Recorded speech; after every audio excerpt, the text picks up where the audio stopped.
Oh no, Sam. What did you do? So I'm guessing you can see the title and the runtime of this video. I'm just starting out. I'm going to try to do as much of this in one take as I can. I'm bursting at the seams with chaotic, manic, nervous energy right now, so it's either compile a list of all Doctor Who's recurring writers, or go downstairs and put my head in the oven. I've chosen to do this, which is maybe a more crazy option. I've formed a massive list of all of Doctor Who's biggest writers, and by biggest I mean all of the multi-mediums. I've tried to capture every single person who's written more than 2-3 stories, which I know is a ridiculous task, an even more ridiculous task to have loads of opinions on each of their profiles of work, but here we go. I'm sure some of them have fallen through the gaps, but this is the mega list I'm looking at here. I've got all of their stories, all of their careers summarised. I'm just going to try and give my initial reactions, my gut reaction to how I feel about their writer, and if I've read all of their work, even better. If I've missed any, please don't point it out to me. Sammy ain't doing so good if you haven't been able to tell from this massive video in your inbox. I was going to try to tackle this gargantuan task via tier list maker, but not only does it exclude all the book, comic, audio writers I want to talk about, at some point you've got to look yourself in the mirror and say, I'm better than a tier list. I'm better than a tier list video. So you get an unrestrained series of rants instead. Hopefully through this I can come up with like my top 10 favourite writers of all Who. I'm going to be making little notes myself as I go through. Let's start with alphabetical Ben Aronovich. Bitch. Transit, Battlefield, call him Ben Aronovich. Douglas Adams, bitch. Chris Bidmead, bitch. Okay, no, roll it back. Let's do it for real. Ben Aronovich, he's the guy behind Remembrance of the Daleks, primarily, but then he's also got Transit and Battlefield in his belts. Those last two are what really bring him down for me. Battlefield is one I've never gelled with on TV, and Transit is Doctor Who forced into cyberpunk in the most uncomfortable way. It was bound to happen, but I wish it hadn't been Aronovich to do it. He's come a long way since Doctor Who, now being a very famous novelist you can find in any of your local bookshops. And I think you can find some of those early touches in his loaded Doctor Who stories. Remembrance of the Daleks didn't have to be anything more than a shiny, wobbly trip down memory lane, and for family TV, it is loaded. Reintegrating the Daleks' fascism and relating it to real-world English racism? He was a great blood transfusion of energy in the late 80s. He's gutsy. I just wish that had carried across to all of his other Doctor Who work. Battlefield is very much a anniversary special in earnest. Oh look, it's Bessie! The yellow car's back! And although one bad doesn't counteract the good story he did, I feel like we would have gotten more stories like Battlefield in the years ahead if the show had stayed on air. Aronovich is instead living his best life, and there's not a Dalek in sight. I'd like to see him back, but I can't imagine it'd be like my new favourite story. Douglas Adams, on the other hand, come on, I'm not going to actually besmirch the late Douglas Adams. City of Death, Sharda, Cricket Men, Pirate Planet, Destiny of the Dalek. It falls apart a bit, and that's because primarily he was a story editor. He was the closest thing the classic series had to a showrunner at the time, and boy, half of his Doctor Who resume is really impressive and the other half is really lackluster. This is because of contextual issues that I won't get into. They're mostly boring, like him taking over Destiny of the Daleks reportedly from Nation. That could be true. Cricket Men's a weird one, where Hitchhiker's Guide and Doctor Who are viewed as interchangeable, and he's like, yeah, just change the names. Sharda's a bit like that too. I think he's a really good match for Tom Baker, and I'm sad he didn't stick around for when those late Tom Baker years got very gloomy. One of my favourite ever authors, not the toppest tier of Doctor Who writers. I mean, anyone who has City of Death under their belt should probably in top tier, but Pirate Planet. From a script level, Pirate Planet does not inspire me. I find it very funny that there are multiple writers in this very list who do Douglas Adams' Doctor Who better than Douglas Adams literally did do Doctor Who whilst he was alive. Often imitated, sometimes topped. Bob Baker. Rest in peace, obviously. You look at his classic series repertoire and he's got every base covered. He's got the amazing stories, he's got the mediocre stories and the dogshit bad ones. He did it all in his time. Those specifically being Three Doctors, Armageddon Factor, Sontaran experiments. I really like Underworld, but I know that's like a weird, unpopular opinion.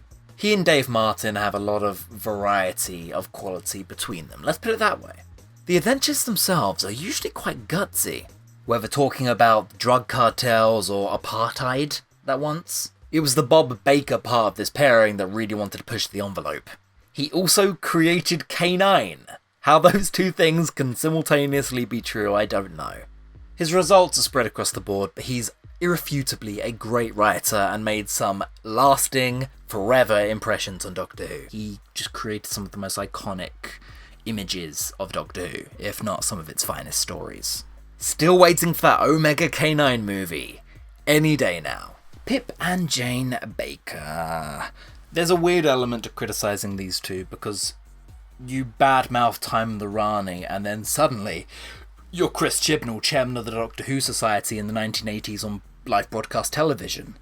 These two had the very thankless task of coming in and finishing The Ultimate Foe. They, of course, wrote Terror of the Vervoids. Ultimate Foe was going to be a garbage fire any way you look at it. That was an abandoned script out of tragedy. But that doesn't excuse Time and the Rani, where they had all the time in the world and all the Rani in the world, and they still showed exactly why 80s Doctor Who television did probably need to be taken out back and put out of its misery. Pip and Jane Baker did contribute to that. They did. They really did. I'm sure they were lovely people. I'm always going to get a lot out of Vervoids, but they're not your go-to for Doctor Who top bench, are they? Chris Bidmead. The mathematical or scientific concepts are here. I hope you've done your homework. It's a lot of cold, hard, logical sci-fi, which I'm glad Classic Who did at some point. He's a good match for the 70s. But it's hard to call any of these stories favourites again. Castrovalva, Frontios, Logopolis. I grew up with all of these as a boy, and they're interesting. Like, I kept the DVDs, but I don't bust them out fondly. His stories really will come to screeching halts to explain a scientific theory of relativity or a mathematical equation to you. And it's like, thumbs up! Great! Can we get back to the fantasy, please? I also find him a very detached writer. Logopolis Castrovalva should have tons of potential character development in there, or at least character moments. Adric never once questions the Doctor becoming another man. Tegan's family has been killed and she's been abducted. Nyssa has had her entire constellation destroyed and her father's killer running around with his face. And you might get one line of dialogue tops. That was Bidmead's job. The ball was in his court for those pivotal moments. It's boys sci-fi with hard emphasis on the sci. That said, I do love listening to him on the DVD commentaries, and I'd love to get a drink with him and discover the theory of relativity. Chrissy, if you're listening.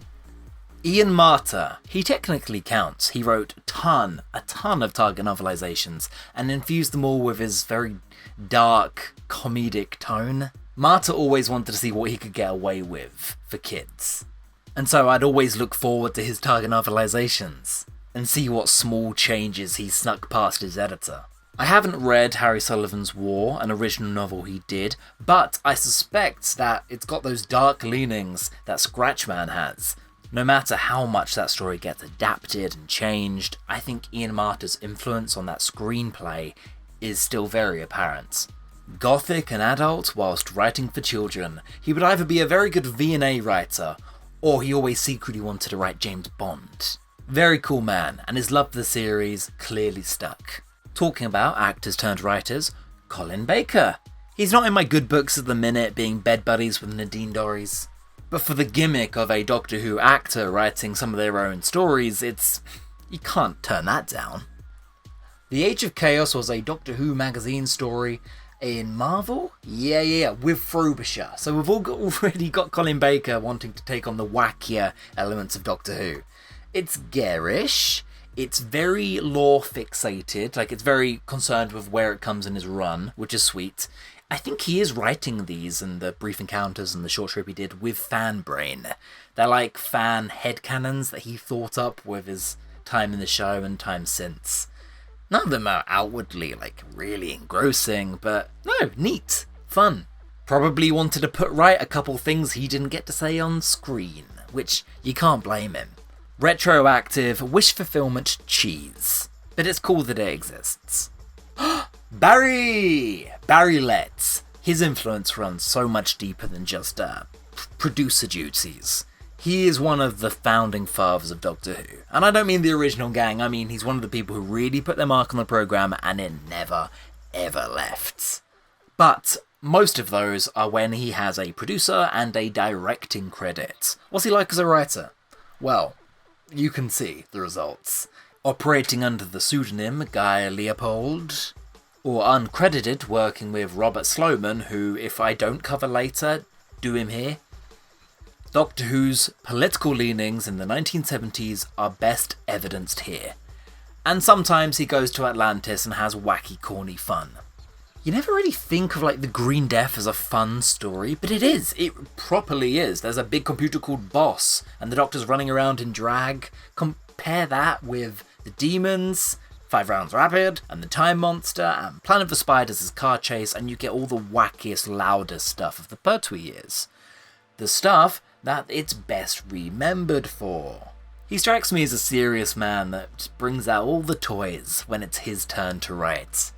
And when it was his turn to write, it usually was production issues that made things that way. So credit to him for being fun. Ian Stewart Black. A very old gun here, back from the 60s. Savages, War Machines, Macroterror. Macroterror is the only one of those I'm in love with. Coming into the show when he did, he brings a real sort of peak 1960s, post-Dalek Mania, TV annual vibe to his stories that I really appreciate. Like in The Savages, it's Doctor Who as a character. We've been watching your adventures. And then in War Machines, they literally are calling for, we want Doctor Who. I adore it, but that doesn't ever stop him from going into darker subject matter. Macroterror is super cheesy, but it's also a very dark story about lonely, cold, isolated brainwashing cults. And crabs. Mostly crabs, really. Fucking hell, I'm really blustering this. I think his contributions were really ahead of their time, and he's a great writer over a transitional period. There we go about that. And now this is the part of the video where I inform you that Matthew Waterhouse has been writing Adric stories for the last couple years, and they are strange. Whether it's about trying to expand E-Space to come across as an entire era of the show, or a misadventure where he and Nyssa travelled off to slavery America and visited a plantation farm. They're very weird. I come away from all of them thinking, oh, that's nice, Matthew Waterhouse. Anyway, good on him, I guess. Adric's always a character I'm ready to receive reappraisals for. I'm just not always sure I get it from his stuff. Which is strange, because you think he'd be the primary voice of Adric. Chris Butcher. I like to call him Chris Boucher because it's funny. We covered this dude's very incestuous work with Doctor Who on Broke Canon. He's Robots of Death guy. He loves Leela. He did Fendal and Face of Evil. He sort of fell out of Who, despite being a distinguished sci-fi serial writer. Even though he gave the Tom Baker years a bona fide forever classic, and also just a personal favourite gem of mine, he kind of gets dropped, and I don't know the behind-the-scenes reason for that, because so much of his career since has been revisiting these concepts, from Blake 7 to the Fendal to the Robots of Death and Cawdor City. He makes them meet. He lives in his own little toy box, and I'm really happy for him. Ian Briggs. He did Dragonfire and Curse of Fenric. I think you could compare him to Terry Nation or Sarah Dollard in that he's a writer who loves creating environments and then creating a massive, dense history and then plotting some characters in for an episode of Doctor Who as an afterthought. You watch Curse of Fenric on TV and it's excellent, but then you get to the end, there's a very cheap tropey gimmick, and then you realise you haven't even uncovered the surface of Curse of Fenric. It's like a first playthrough in a video game. Then you've got to go dive into the target novelisation and get the actual backstory. And then you follow Fenric and the Doctor's point of view and you learn what the story's actually about. which is crazy. Dragonfire, on the other hand, is just a gorgeous script. I think it's a really impressive target novelization that TV obviously couldn't do justice at the time. I like both a lot. I just wish he would let the audience more into what the actual plot is first time round. He's like me when I write. The Doctor is always 5 steps ahead, and it can be a bit frustrating. Johnny Byrne. Am I saying that right? Because I've never thought of this writer in my life. He's the inventor of Nyssa, and then he got to enjoy the royalties from that, I guess. And then he came back and wrote Warriors of the Deep. Which isn't a bad script, right? Actually, what am I saying? Of course it fucking is. Hexachromite lizard-killing gas. The Master's batshit plan to take over Traken. I like his work a lot. I wish Nyssa was an interesting character, but I guess that's not really his fault. I think it's probably fair to say that his stories suffer for reasons that probably weren't him. Probably weren't on a script level. Crispner. Okay, so he's definitely the most frustrating writer of everyone on this list. He's the one who's caused me the most psychic damage. And that's because he's an uninspired writer. He seems like the first person to take the reins of the show who just viewed it as a gig and didn't have any major intention, episode to episode or series to series. He's kept the show on. Whether that's a good or bad thing, I guess is down to you. As one of Torchwood's bigger defenders, and especially Series 2, it's more a mystery to me to wonder what happened here, and why didn't we get that level of drama and characterization for the fam? We know he can do it. There's really emotional moments in 42 and Hungry Earth, where actor and writer come together and it's magic to me. Power 3 as well does that, actually. Is he just good at helming other people's characters? Or is he on a blood mission to send things back to 2007? It's getting harder and harder to tell. He certainly wrote a lot of scripts for someone with such seemingly little motivation. He's a seat warmer.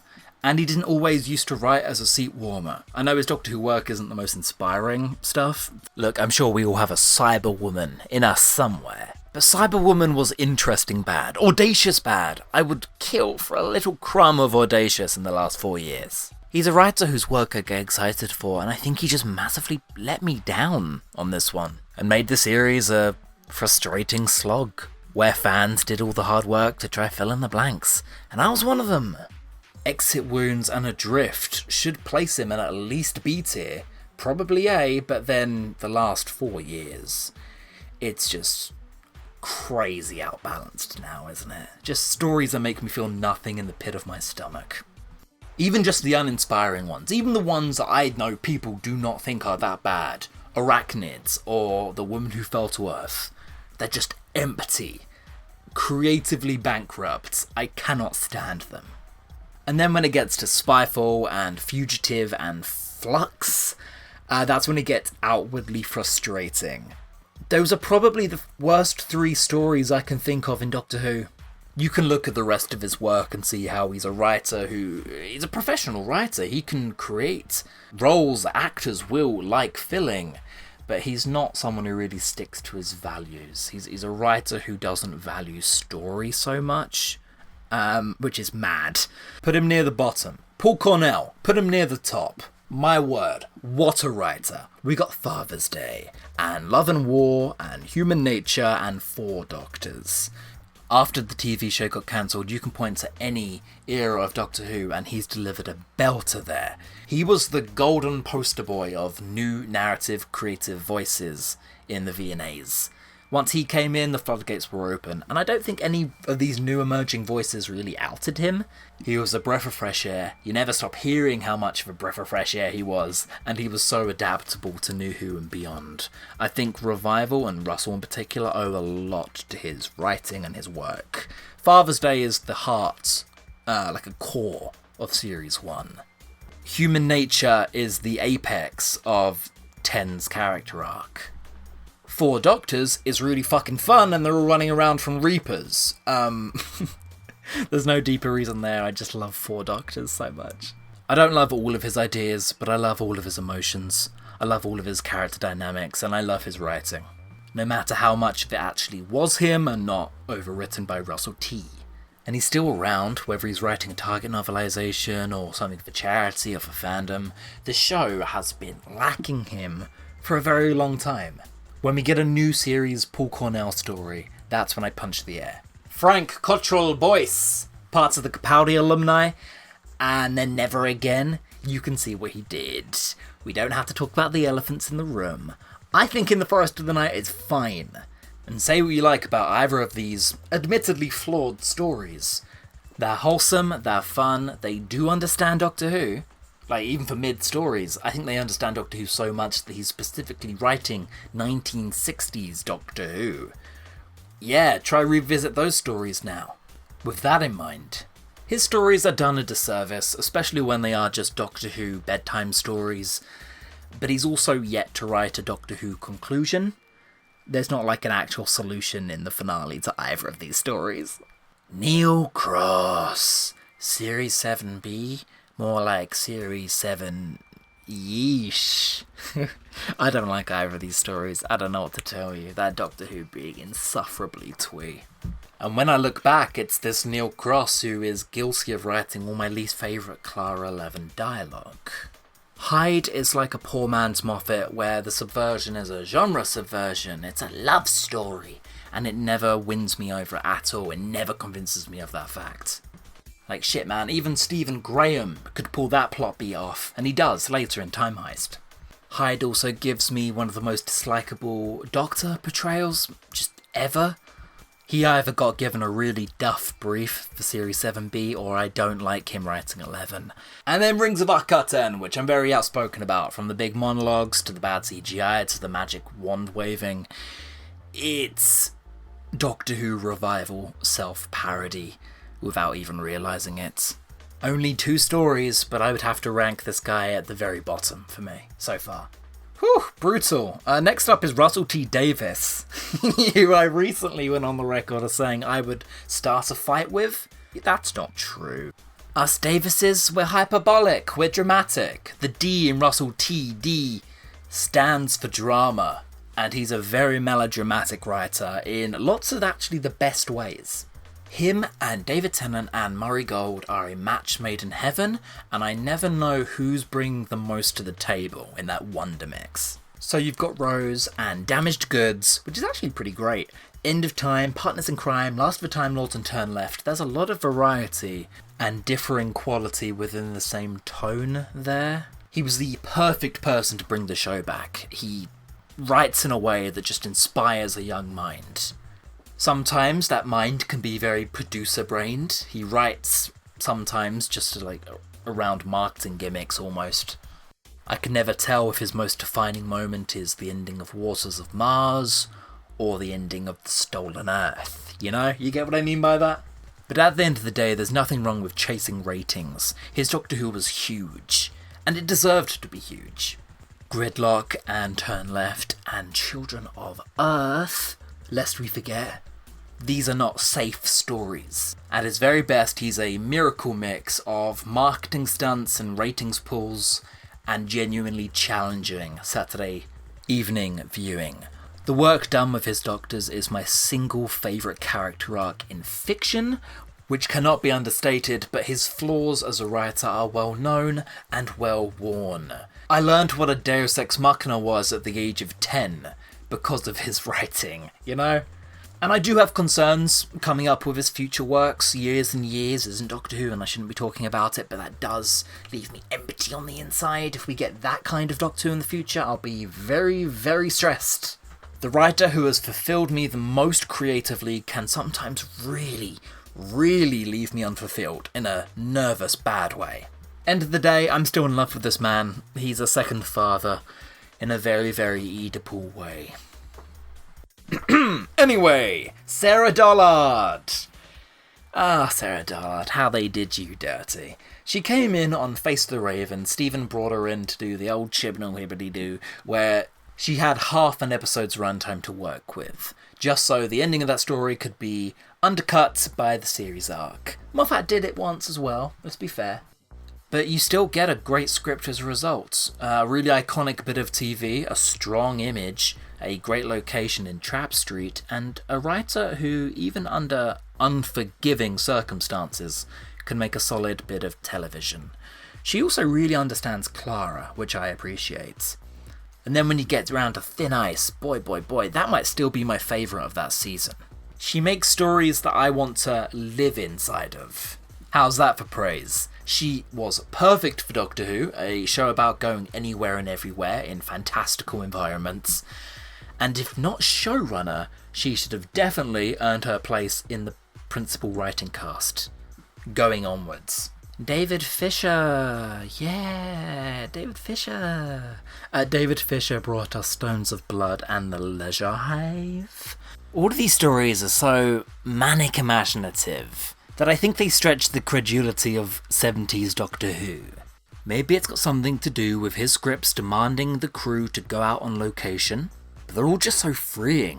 Suddenly, a David Fisher script comes in, and Doctor Who gets to escape the stuffy indoor set and the spaceships. He gets his fair share too. Stones of Blood becomes a courtroom case for some reason, and Leisure Hive is so insane that you forget, but he can do it all, and he can make the show feel bigger than it probably had any right being. And when it comes to Fumazi and the creature in the pit, did the BBC let down these strong scripts, or did he write really out there gonzo sci-fi that was beyond their wildest dreams? Probably both parties are responsible there. The Leisure Hive is the end of the world of its day. Of all the classic Who writers, I think he's possibly the most unsung. I would have definitely appreciated tons more stories from the man. Maxine Orterton. I've been very vocal about how I feel about these two scripts, and I do have to bear in mind they are co-written.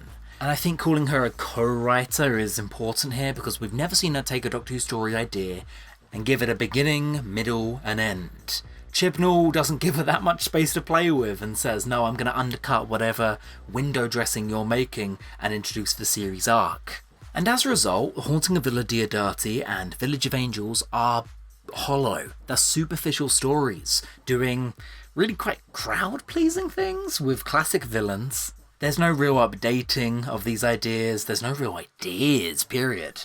It's all scenery, until Chibnall barges in the third act. And so I don't get why Alderton gets all the praise, saying that she wrote the only good stories of the era is mental, because I don't think she's even written one story. It's pretty severe constraint, so I can't level the blame completely at her. But she does fail some Doctor Who basics. Hell, sci-fi basics. If you're writing time travel fiction, even its earliest examples, time travel involves a class boundary, and Alderton ran straight into it and gave the Doctor a speech supporting great man theory, going against everything else we've learned in the revival thus far. And superficially, it sounds like an important Doctor-like speech, but it couldn't be anything less. Village of the Angels is just visuals. It's just cool visuals, one after another. But the script is doing circles. It feels like random theme park stuff. At the very least, it doesn't set off my red flag detector like Villa Diodati does.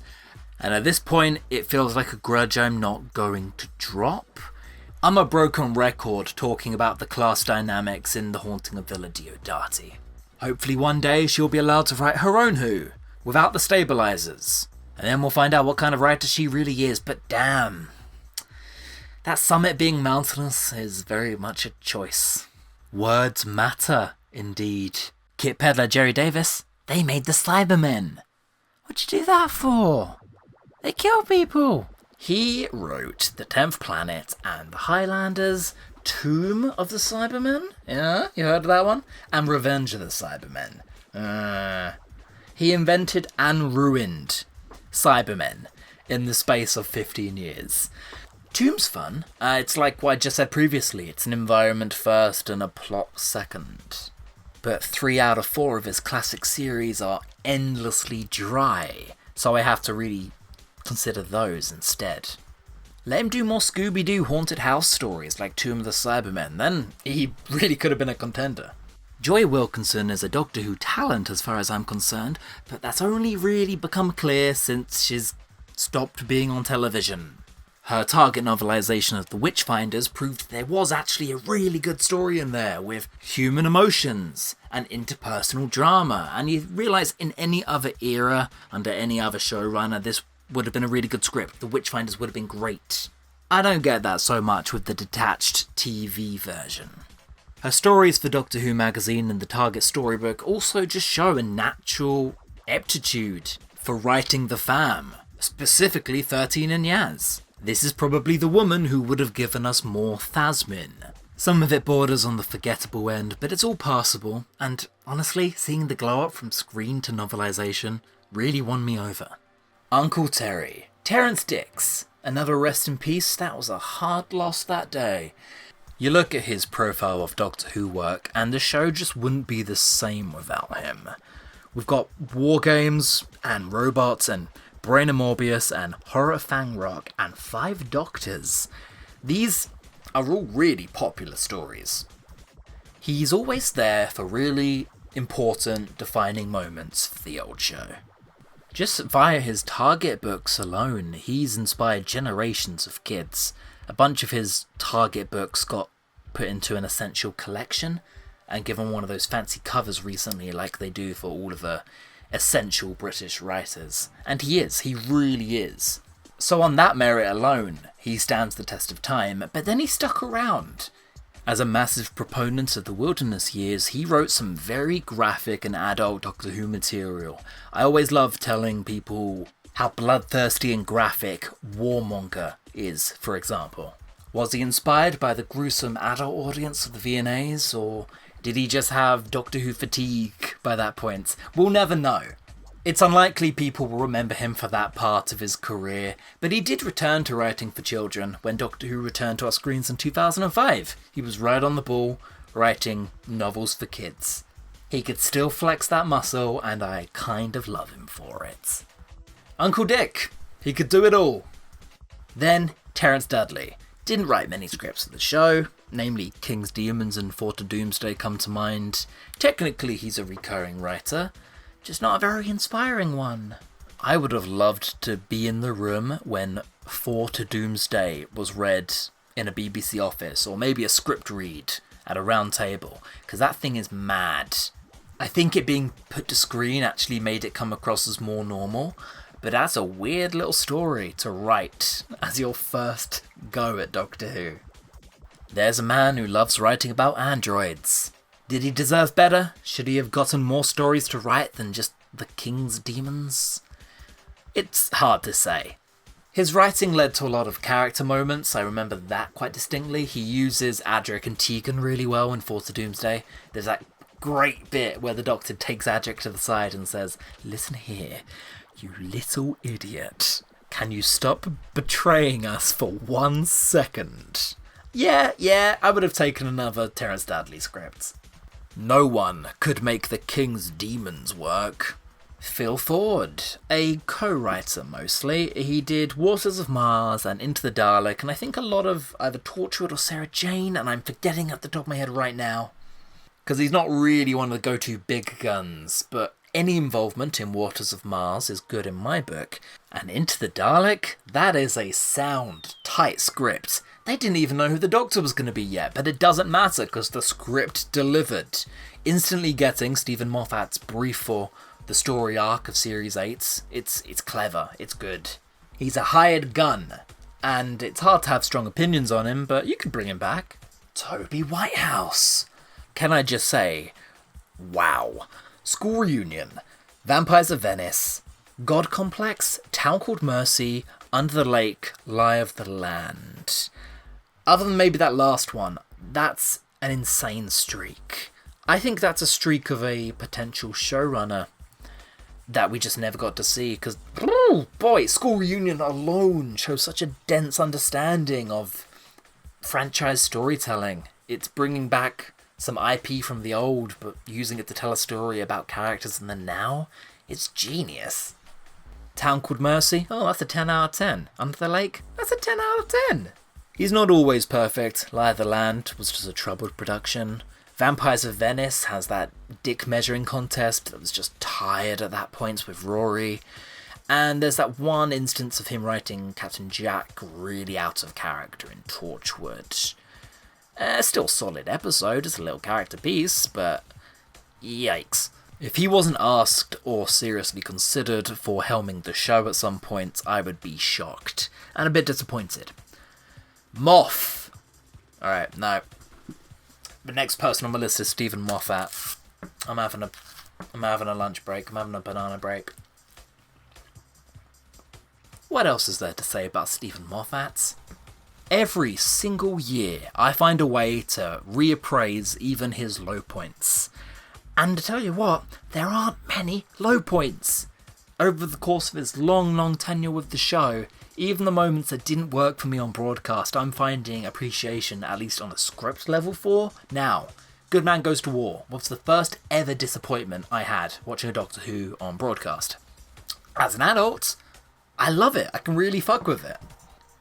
If it's a dorky episode, you can be sure it'll at least have a clever script. He's very overworked in this time. You do still get the Lion, the Witch and the Wardrobe parodies.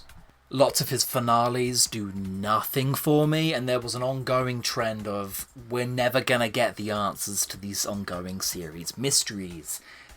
And that almost made me fall out of the show entirely. And I did for a couple months. Little did I know, though, the 50th anniversary was coming, and everything from that point on is my favourite chunk of Doctor Who ever made. Incredibly conflicted about this man and his writing, but it's all gorgeous. Because I appreciate that conflict I feel when revisiting his stories. These stories actually are designed to stick with me, and I think about them years and years later. They're building lumps of snow that are rolling down a hill, and I'm attaching more and more of myself to his ideas every day. He's clever, he loves twists, he's obviously a sitcom writer and is very horny at times. But he understands the core of the show like no other. And I've elaborated on it before, and I'm not doing it now, because this video is already at 30 minutes. Fuck me. His stories are the most meta, with the most interior meaning, and as a result, a lot of the time, the most value. Whether you love him or hate him, there's always self-reflection, there's always something to discuss. Please, please, please become a novelist. He wrote one book, and it's like you gave a typewriter to a man who's wanted to write a book his entire life. Shout out to everyone still with us. Especially the listening in the background whilst you do chores gang. We soldier through. I'm talking about soldiering through Nigel Robinson. He did 2 V&As, a couple short stories, and target novelizations. He's more of an editor who, when given the paintbrush himself, chooses to go with really complicated lore stories. Dream a Little Dream for me is just a cannon plaster. And it's something only a fan would think to do. Someone who writes Doctor Who textbooks and non-literature Doctor Who, you know what I mean? But then there's Birthright. And you read Birthright and suddenly you think, where's this writer been the entire time? I'd like more of Nigel Robinson. But I think that ship has firmly passed. You probably don't even know who I fucking mean. David Llewellyn. Ooh, Llewellyn has done a horde of stuff, like in every single range, in every single decade, but most of it I haven't heard or straight up do not remember. That doesn't bode well, especially for this format, but his Torchwood stuff is pretty strong. He's a big Torchwood head, and he wrote all of the Captain John box set. I happen to think that box set fucking soars. He's a naughty writer. He will straight up make the solution of an episode an orgy. Or in case of that box set, all 4 stories end with an orgy. But it's that kind of irreverence you kind of want from that series. Cavan Scott. I love the combination of Cavan Scott and George Mann, even outside of Doctor Who. Cavan Scott specifically started with the Project Destiny series. Like, he made The Forge and Nimrod, and I don't like any of that. But they are popular. He did Shining Man and The Lost Dimension, and there's a big drop off there. You could hear it in the tone of my voice. He's a massive lore head. When they got split up for Titan Comics, I was ecstatic because it meant 3 different runs had really experienced people at the helm.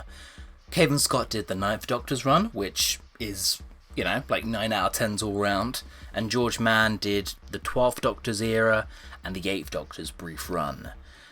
Splitting them up really worked great. I think the part of the duo that the greatness comes from might be George Mann, because one of my favourite Doctor Who stories ever, Engines of War, was him. And Cavan Scott, I think of the guy who did Shining Man and Lost Dimension, you know? That probably isn't accurate, that probably isn't fair. They're both very ambitious writers, and they never let their love of fan minutiae become intrusive and take over the plot like so many writers do. Jim Mortimore, the main writer for the RMM series, which immediately puts him outside of my field of view. I do not know that series. He's done Iris, he's done Bernice. It's funny how those ranges always come together in packages.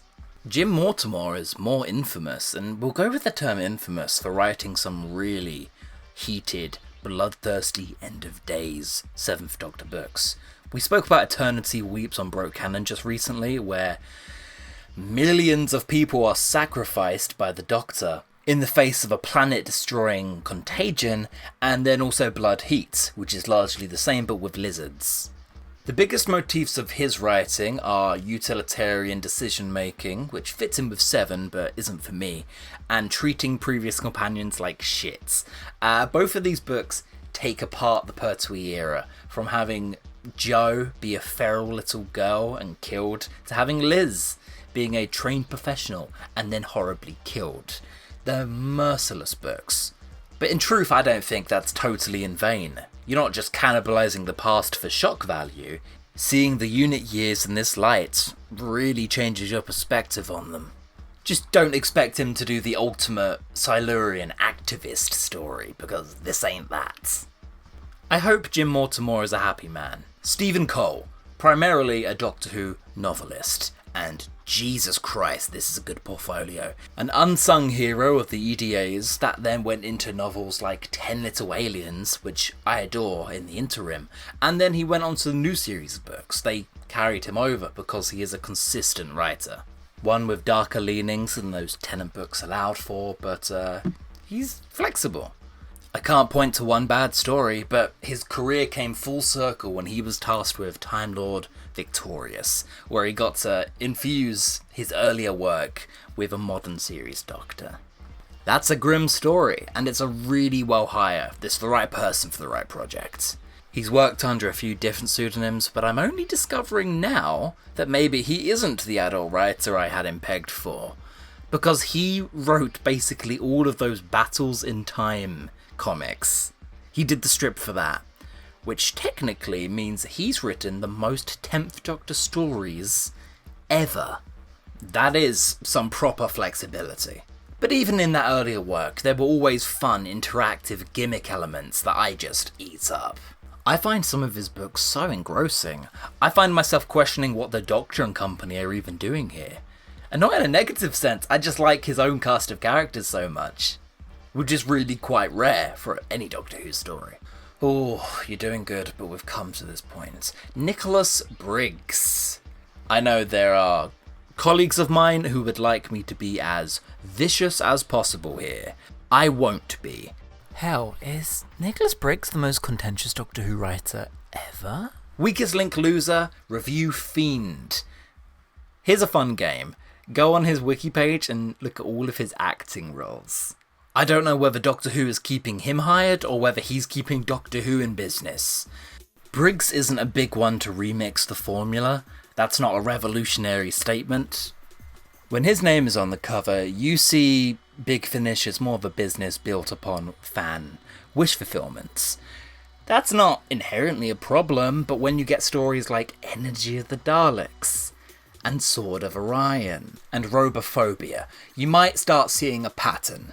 It's the fan favourites again, with nearly no change to the status quo. In fact, I think selling you on that nostalgia is the selling point of so many of his stories. Nobody would think of the Dalek Protocol as a story in its own right, or a Death to the Daleks sequel. It's a Death to the Daleks tribute. Total classic Who fan brain. The kind that starts up a great company like Big Finish, in fairness, and the kind that can be really commercially accessible. This is the man who wrote The Light at the End. That's a loaded story right there. It's guilty of everything I've just said, but it's pretty great, most people would agree. I've got a couple confessions. I think when he goes off the book, he can either deliver some of my least favourite audio output ever, or my favourite sets. To this day, I don't understand how the man who wrote Dark Eyes 1 also wrote the first War Doctor sets. They're like night and day to me. One is a meditative Doctor Who blockbuster, the other one, Dark Eyes, I think was the undoing of Big Finish in the modern era. A garbled idea box that isn't actually about anything other than a rebranding for the company Big Finish. Those are the kind of stories I have come to expect from bigwig legacy-era Wilderness fans, but the fact that he has something like Only the Monstrous in him means that he is a bit of a wild card, and I do like his work on the whole, even if a lot of it is generic. Simon Guerrier, oh god, another massive body of work. This is not getting easier. Pirate Loop, Slovene Excursion, Shadow of the Daleks 1, Carrier Night Curse. He's written a whopping 18 short trips. He writes in a very British tea time voice. Some of his works even try to be Douglas Adams-esque. I think he's a great ideas man. He always has good pitches for stories, but then I can find that they run out of steam more often than they don't. Slovene Excursion, I loved the first half of this book. Pirate Loop, I loved the initial gag and then got a bit bored with the back and forth. I think he's best suited to shorts, and that, just know your medium. Everything I've read or heard from the man is fun and campy, and across the board pretty strong. Definitely prefer him when he's writing for Big Finish than when he's writing for the little kids. Lawrence Miles. Lawrence Miles is as uncommercial a writer as you could probably get, but he made his name by just writing pretty revolutionary Doctor Who tales. Lawrence used the mythology of Doctor Who as a bench for establishing his own insane mythos. And he just won't hold your hand at any point of the process. I read Alien Bodies recently, and that is the purest distillation of his work. This is a controversial statement, but of course, he inspired Russell T Davies and Stephen Moffat. It's just transparent, it's clear as day. When the Wilderness Years summoned for new up-and-coming voices to bring their own touch to Doctor Who, they sure as hell got it in Lawrence Miles. And then they couldn't put the genie back in the bottle. His ideas start dominating the EDAs. And then they tried to further his ideas with different writers, and it just wasn't the same.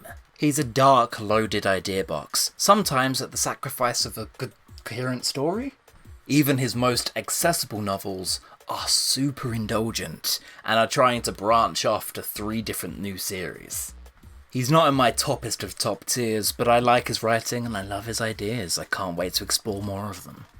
If only all of his books weren't behind a £80 paywall. He's a writer with a really, really intimidating body of work, but just get stuck in. Alien Bodies is a great place to start.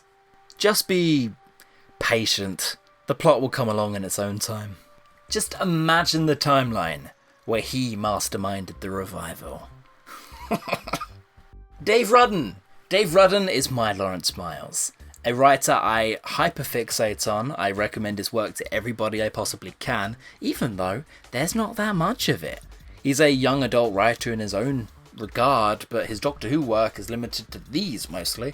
But these short story collections are like Bibles to me, filled with ideas. He's got a good reinvention for every single classic series staple and idea. He writes every single Doctor perfectly. I think he's a writer who can reimagine anything. He's very open about his inspiration in fan writing. He basically calls these books fanfic, and they open with lovely little essays about the nature of fanfic writing. The Doctor visiting Davros at Christmas. A lone defunct Cyberman head having an existential crisis. An origin story for the Weeping Angels. He can do it all. Just one of his shorts, Gallifrey Noir, has the most nuanced approach to Doctor Who continuity I've ever seen. It basically was the founding start of Broke Canon, and I don't know how much more I can praise this man's work. I'm like a broken record. I can't get enough of it. Because of him, I strongly believe Doctor Who's best medium is in short stories. Ridiculously diverse writer. Mike Tucker! Mike Tucker was originally an uncredited visual effects guy in the late 80s. Then they brought him back for the revival for more visual effects, but in the interim, he became a Doctor Who writer. And he's stuck around since. Working with co-writer Robert Perry, you'll see their names on a lot of Big Finish's earliest offerings, albeit probably no one's favourites of the early main range. Their biggest recurring motif is honestly just Nazis. A lot of stories about German scientists, and usually the cartoony kind as well. I think their most famous book would probably be Illegal Alien. It got reprinted in 2013. I own it, but I actually haven't read it and can't comment on its quality. But I have read Crawling Terror and Snow Globe 7, and a lot of his Bernice stuff, and also Battles in Time, another old hand from the Boys Club days that transferred quite nicely into the revival. But these also aren't great books. Serviceable, but not distinct. The Crawling Terror could have been written by any writer in any era of the show over the last 60 years. Matrix is a bit weirder. They wrote a Jack the Ripper Valeyard story called Matrix with all the insensitivities you can imagine from a 7th Doctor story with that as subject matter. But that's actually a very brief moment in their careers where mostly they put out what I'd call stock Doctor Who adventures. So actually, a perfect match for Battles in Time. That comic strip was trashy, good fun, and it got away with more things than it should have. Juno Dawson, finally! The Wilderness Years guys were starting to build up a bit there. You want some fresh blood for your franchise? There you go.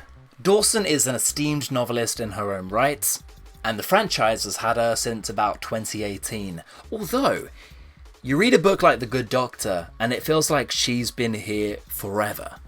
I was shocked to see how few stories she's actually contributed. Most recently with Redacted, of course, which people are flocking to. She's also done 2 very mild Torchwood audios over on Big Finish. I think it's a shame. Chibnall should have snatched her up for a TV script, like right away. That's a Series 11 decision. The Good Doctor is one of the only 13th Doctor stories to actually give a mission statement for this new era. It handles fandom concerns and the backlash to a female Doctor in the way that the show just didn't.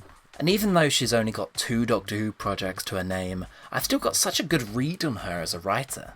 The main cast of Redacted are fantastic, authentic, with dialogue that actually makes them feel more real than anybody we've met in the revival so far.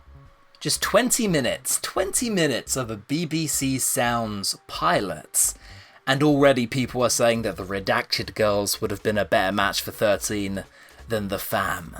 Sometimes I question how the Chibnall years earned its ultra-devoted stan culture. The last 4 years have had some big, progressive voices that really leave an impression. But you look at Thassi culture and you'd think someone like Juno Dawson had been writing great scripts in the main show for the last 4 years.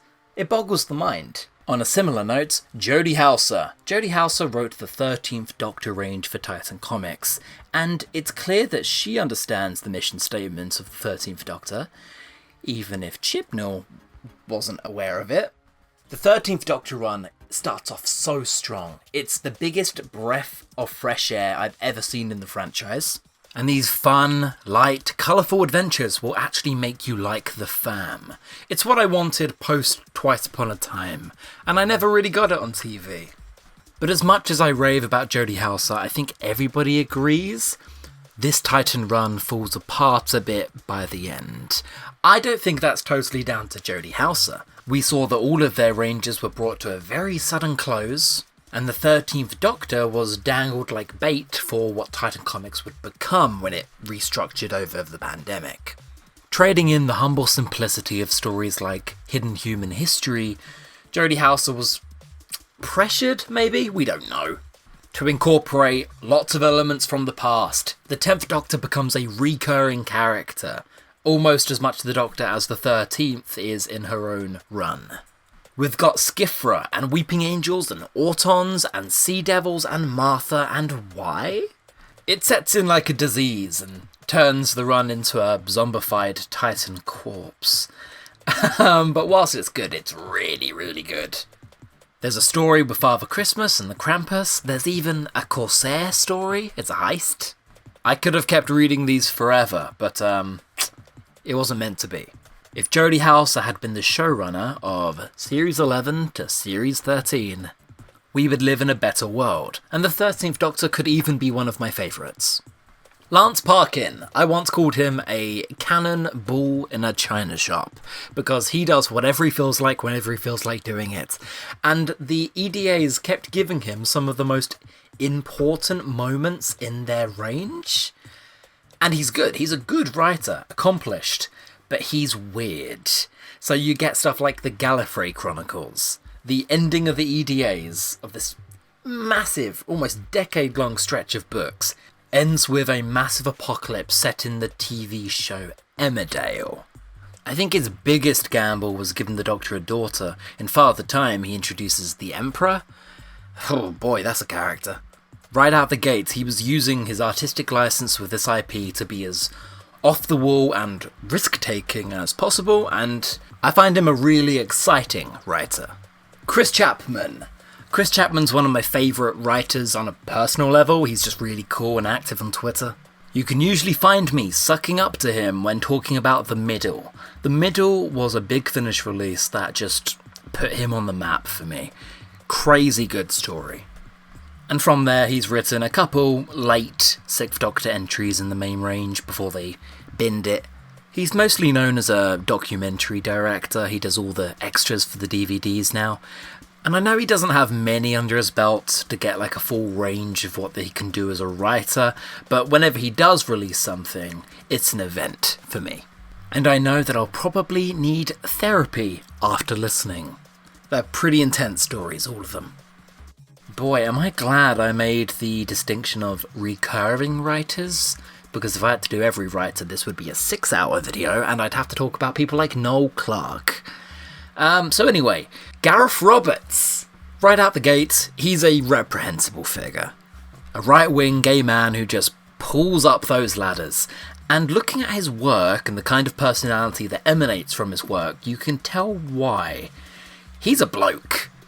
In his stories, Doctor Who is a bloke who goes to the pub and loves football and complains about political correctness gone mad. He's a self-insert when Gareth Roberts is writing. But that said, I still like a lot of these stories. On TV, I will never begrudge the Shakespeare Code. I think it's a fantastic historical with a really couple unfortunate beats. But I would take them any day over the James Corden duology. I don't know. Love saving the day. Remember when that happened and love saved the day?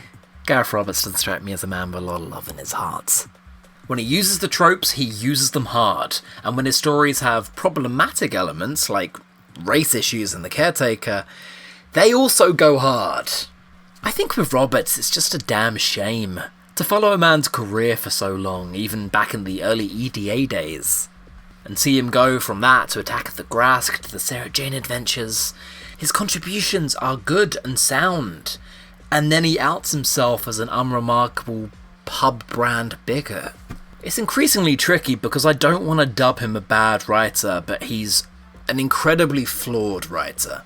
If you track his history with the franchise, it's all respectable, even back in the Virgin New Adventures where he's trying to emulate Douglas Adams, yeah, another one, and also patting himself on the back constantly for it. They're still likeable books.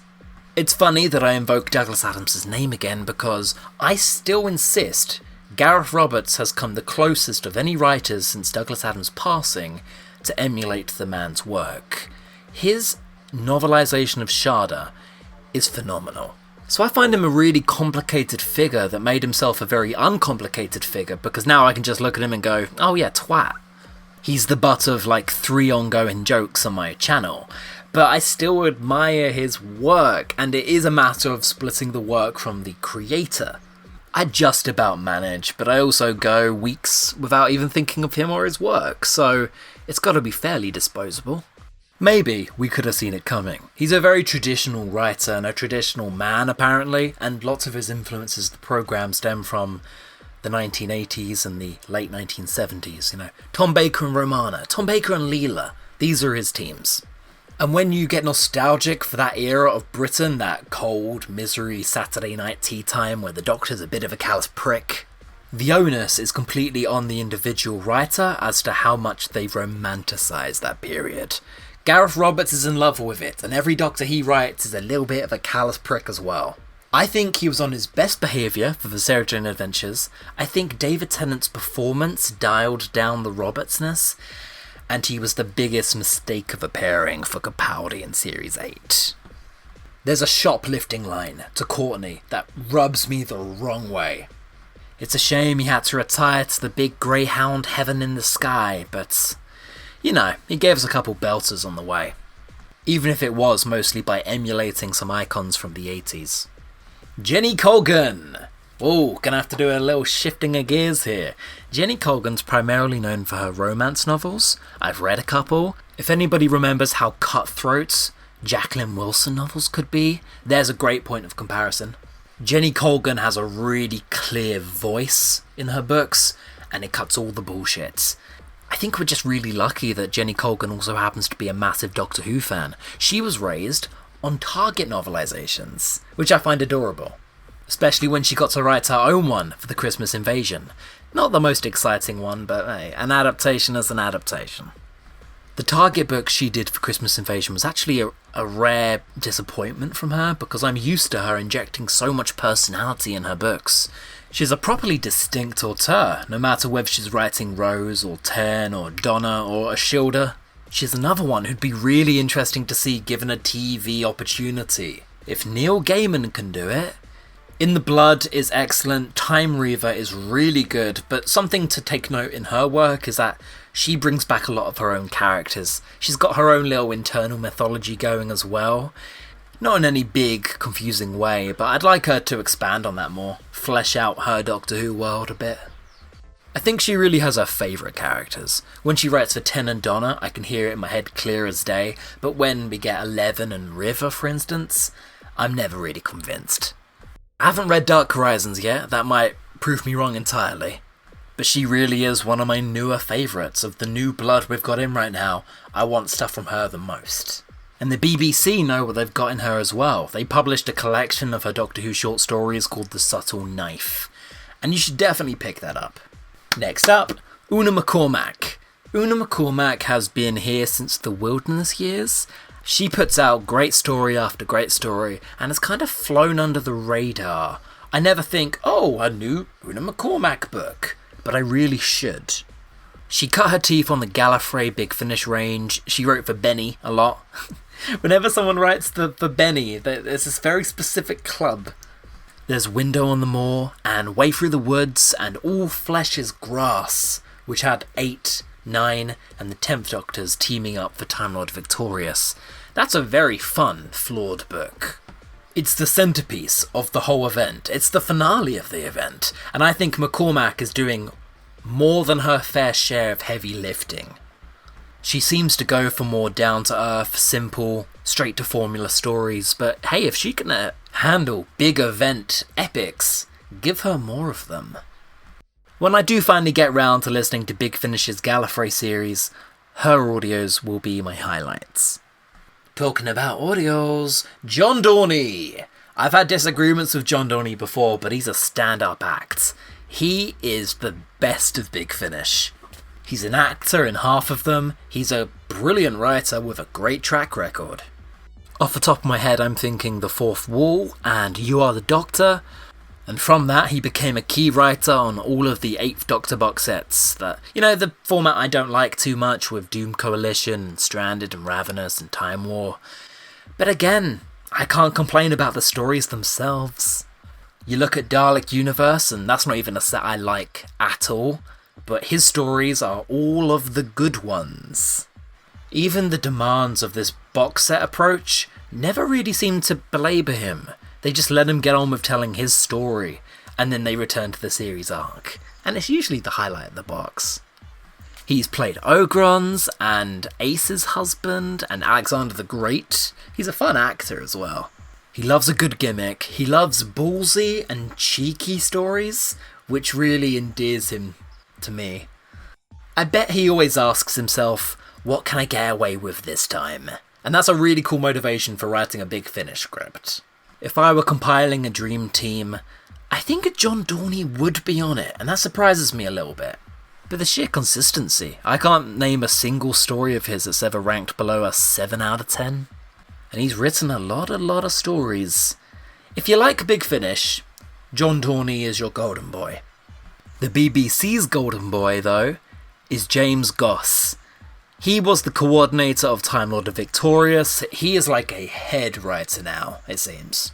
If you're into the expanded media in any capacity, James Goss is the man. He has so many fan-favourite heavy hitters that I bet one of your very favourite stories has him as a writing credit. For me, it's Death and the Queen. That's in my top 3 Doctor Who stories ever, probably. But there's also Scratchman, and the Scorchies, and the Skymen from the War Master box set. That one was huge when that dropped.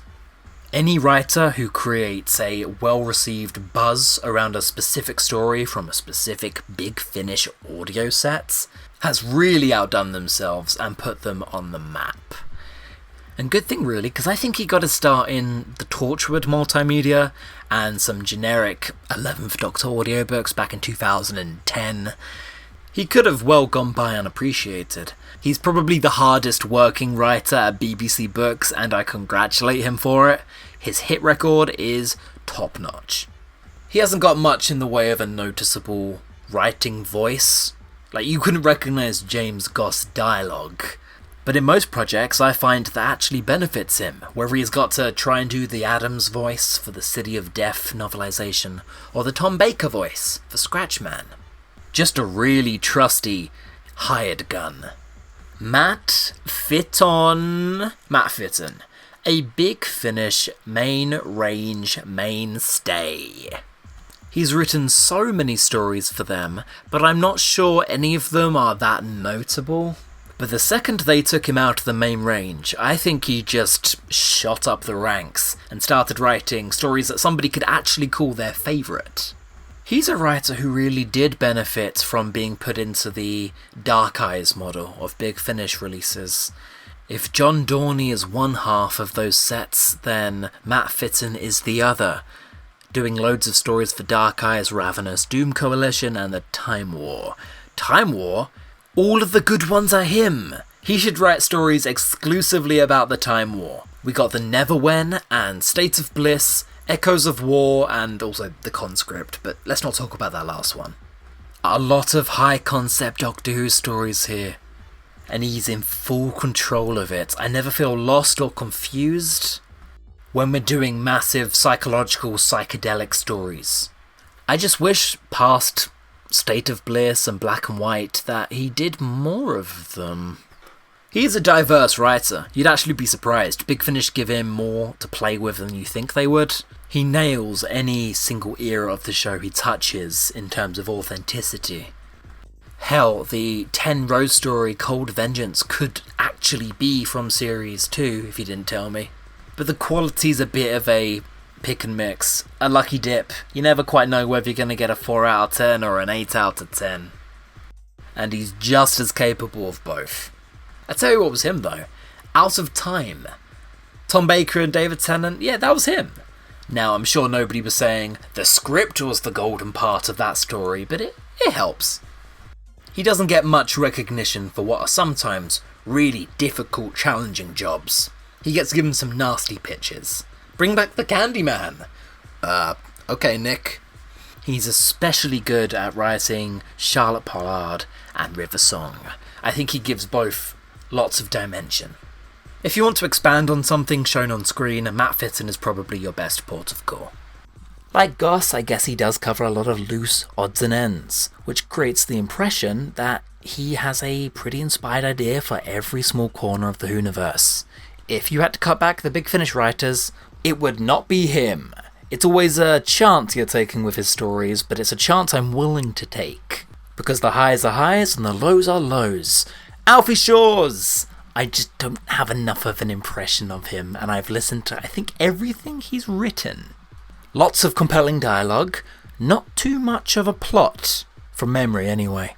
Technically, I guess that does make him a good match for Big Finish, but when you've got so many writers who can do both, you can end up with something a bit more meaty than Echoes of Extinction. Wait, no, I'm actually wrong. Ex Machina, that was a Torchwood audio that almost reduced me to tears, and I think had a lot of experience behind it. That one really moved me, and it is a little light on plot, and it does fall into the same traps everyone does in the Torchwood main range, but damn, yeah, more Ex Machina, please. Maybe I just find his given subject matter so far a bit flighty, when Torchwood's stark realism seemed to be a really good match for him. Roy Gill, another Big Finish. Dipping his feet into the Ninth Doctor, River Song, Missy, it's all fine. I understand I'm coming across as critical and a bit bitchy, but I'm trying to find even one of these I don't view as the filler, the padding of its given set. The Creeping Death is fun. That's serviceable. That could have been good on TV. And Unit Dating, of course. Unit Dating is a very popular and beloved story now, I'd say. Well, in our weird circles, at least. The Ninth Doctor finale he did really was underwhelming for me, just a replaying of the hits. Sometimes I check out of his stories a bit and just think of the Big Finish darts board that algorithmically decides their stories. I feel like he writes from his own past a lot. His own interests are mostly what make it to screen. He dodges the canon, he explores the history, and he sits in the moments long enough for character drama. So maybe I actually do like him more than I know. Joseph Lindster. Joseph Lindster is a short trips king. He's written, I think, more than anybody else. I was shocked to learn of his Big Finish output. The same guy did The Reaping, Terra Firma, and Master. All of those are Big Finish tableaus. And then I find out he goes on to write Sarah Jane Adventures and Torchwood, and he does brilliant character pieces for both. Often moody, very isolated, cold character breakdowns. Day in the Death with Owen, Mark of the Berserker with Clyde. I know that even the Nightmare Man has its fans. I can't imagine why. Here's a guy who puts character before plot, and it's always the better for it. Hell, I can't even remember if Day in the Death has a plot. I think it's just hanging out with Owen. Same with Master, actually, now I think of it. Broken is nothing but Yanto and Jack having one final goodbye, right? Whatever steps it takes to get us there, I trust Joseph Lindster with the final results. And I'm really surprised someone made the jump from really good Big Finish to Torchwood. That's fun. Very incestuous franchise we've got going here. Nev Fountain. I had to have someone pop up and say, Sam, I gotta know your opinion on Nev Fountain. And I did kind of scratch my head and ask, who? I feel really bad about that now, because now I realise he's written all of my favourite audio stories ever. Literally, you go on the wiki and it's a full bullet-pointed list of my favourites. Blood and Santa's Claw, Omega, The Kingmaker, Trouble in Paradise, Perry and the Piscon Paradox. These are all the same guy? I rave about these stories individually, and they're all written by the same dude. The least I could do is learn the guy's name. I know I'm bringing up Douglas Adams' name a lot in this. He's an essential British author, it's to be expected. Nev Fountain is the closest we come to a modern day Douglas Adams, but completely in his own right. There's no emulation or impression being had here. Once I connected the dots, or rather had the dots connected for me, I came to the conclusion that Nev Fountain has to be one of my favourite Doctor Who writers of all time. Top 3, right? Dave Rodden, Stephen Moffat. Nev Fountain? I think that sounds about right. Please write more. You're a comic genius. And a very, very silly man. That man's writing output is the template for what I want Doctor Who to be, tonally. Back to the TV stuff, I think. We've spent a long time in the expanded media and scared off all the casuals and intermediates, I'm sure. Which, you know, Sucks for me, because that only leaves the diehards, who are in the comments correcting me as we speak. Next writer's a little underground guy, you might not have heard of him, he's only written a couple things for Doctor Who, called Neil Gaiman. What a good grab for Doctor Who. I don't know how Stevie Moffat did it. Did he just really want to helm the show himself? I fully believe he could have. If we'd caught Neil Gaiman in a different part of his career, I fully believe he could have taken on Doctor Who as a passion project. Show running and all. But I think we scared him off a little bit with Nightmare in Silver. He himself is disappointed in Nightmare in Silver, and it's a real shame that such a awkward bit of mediocre television came from Neil Gaiman. It's a rare smudge on his name. But honestly, I think making the Doctor's wife overrules everything else. The Doctor's wife is Gaiman flexing, just showing how quickly from the get-go he does get the program, he gets the relationship with the characters, and the internal mechanics of the show. In 45 minutes, he's broadcasting, yeah, I could do this easy. Could he? I don't know. Not every story can be that loaded. And I think he'd be a much better match for writing Doctor Who off of television, in a medium that can contain his bold scale and imagination, and not be absolutely crippled by a budget. He's happy over on Amazon Prime getting that Jeff Bezos money now, I'm sure, but there was a time where Doctor Who could call him our own. Stephen Gallagher. Stephen Gallagher goes for dreamy, high-concept sci-fi fantasy. Classic series-wise, you may know him as Warrior's Gate and Terminus. They're very, very similar stories. I'd call them more dreamscapes than scripts. Even on a script level, they are fucking gonzo weird. I always cite Warrior's Gate as a favourite. It is ethereal. Both that and Nightmare Country are probably a bit too good for Doctor Who even, I might say. Especially the classic series. Nobody was ready to quite do what Gallagher was bringing to the 1980s. Let's put it that way. And I love that Big Finish have adopted him. It's really sweet. I never knew they grabbed that classic series writer before. Gallagher was a all too brief injection of surrealism. And there should have been more. Mark Gatiss. Mark Gatiss has become a real unique figure in Doctor Who. Not an all too popular one these days. I think he stuck around in the revival, giving Mark Gatiss scripts out too long, and I think everyone got a bit bored of him. He likes writing Victorian, esoteric, grimy tales. We've got Night Terrors and Unquite Dead, Nightshade, Idiot's Lantern, Crimson Horror, and Sleep No More. To me, there's two very clear patterns there in all of his work. Despite being a very politically outspoken man, he seems obsessed with England's past. I don't think he ever valorizes British imperialism or the Victorian age or its values, but he sure does like digging into them. Victory of the Daleks is the biggest blemish. That is just a mistake of a production at every level, starting with him. Hell, I don't think he even really deconstructs Britain that much. Stephen Moffat did the best Mark Gatiss script ever in The Beast Below, an episode before the Mark Gatiss scripts. He just seems to like situating stories here. And look, every writer's got their own fixations, but this one digs its fingers in deep into the revival and doesn't let go until Stephen Moffat leaves the programme. The second motif comes in during those Capaldi years. He gets a bit experimental. Robot of Sherwood has a pretty profound and meta comment to make. It's probably my favourite of his. Empress of Mars is the story of historical revisionism, and Series 9's Sleep No More was his passion project for years, and when he finally got it into the programme, it was a botched, failed experiment that BBC did not know what to do with. It's unfinishable garbage as far as I'm concerned. And the fact that he has more than 2 of these sort of stories under his belt, like Lowest Lows the Revival, probably isn't a coincidence. But I think I still kind of revere him in a way. Lots of different writers take iconography from their childhoods, troubled images of England and Queen and country and history. Sure, he could denounce these things in his art as much as he does in his personal life, but I still respect that he turns those things into art. And the way he leaves off the Doctor and Robin Hood's dynamic about the responsibility of being a mythological children's hero, he gets it. He always did get it.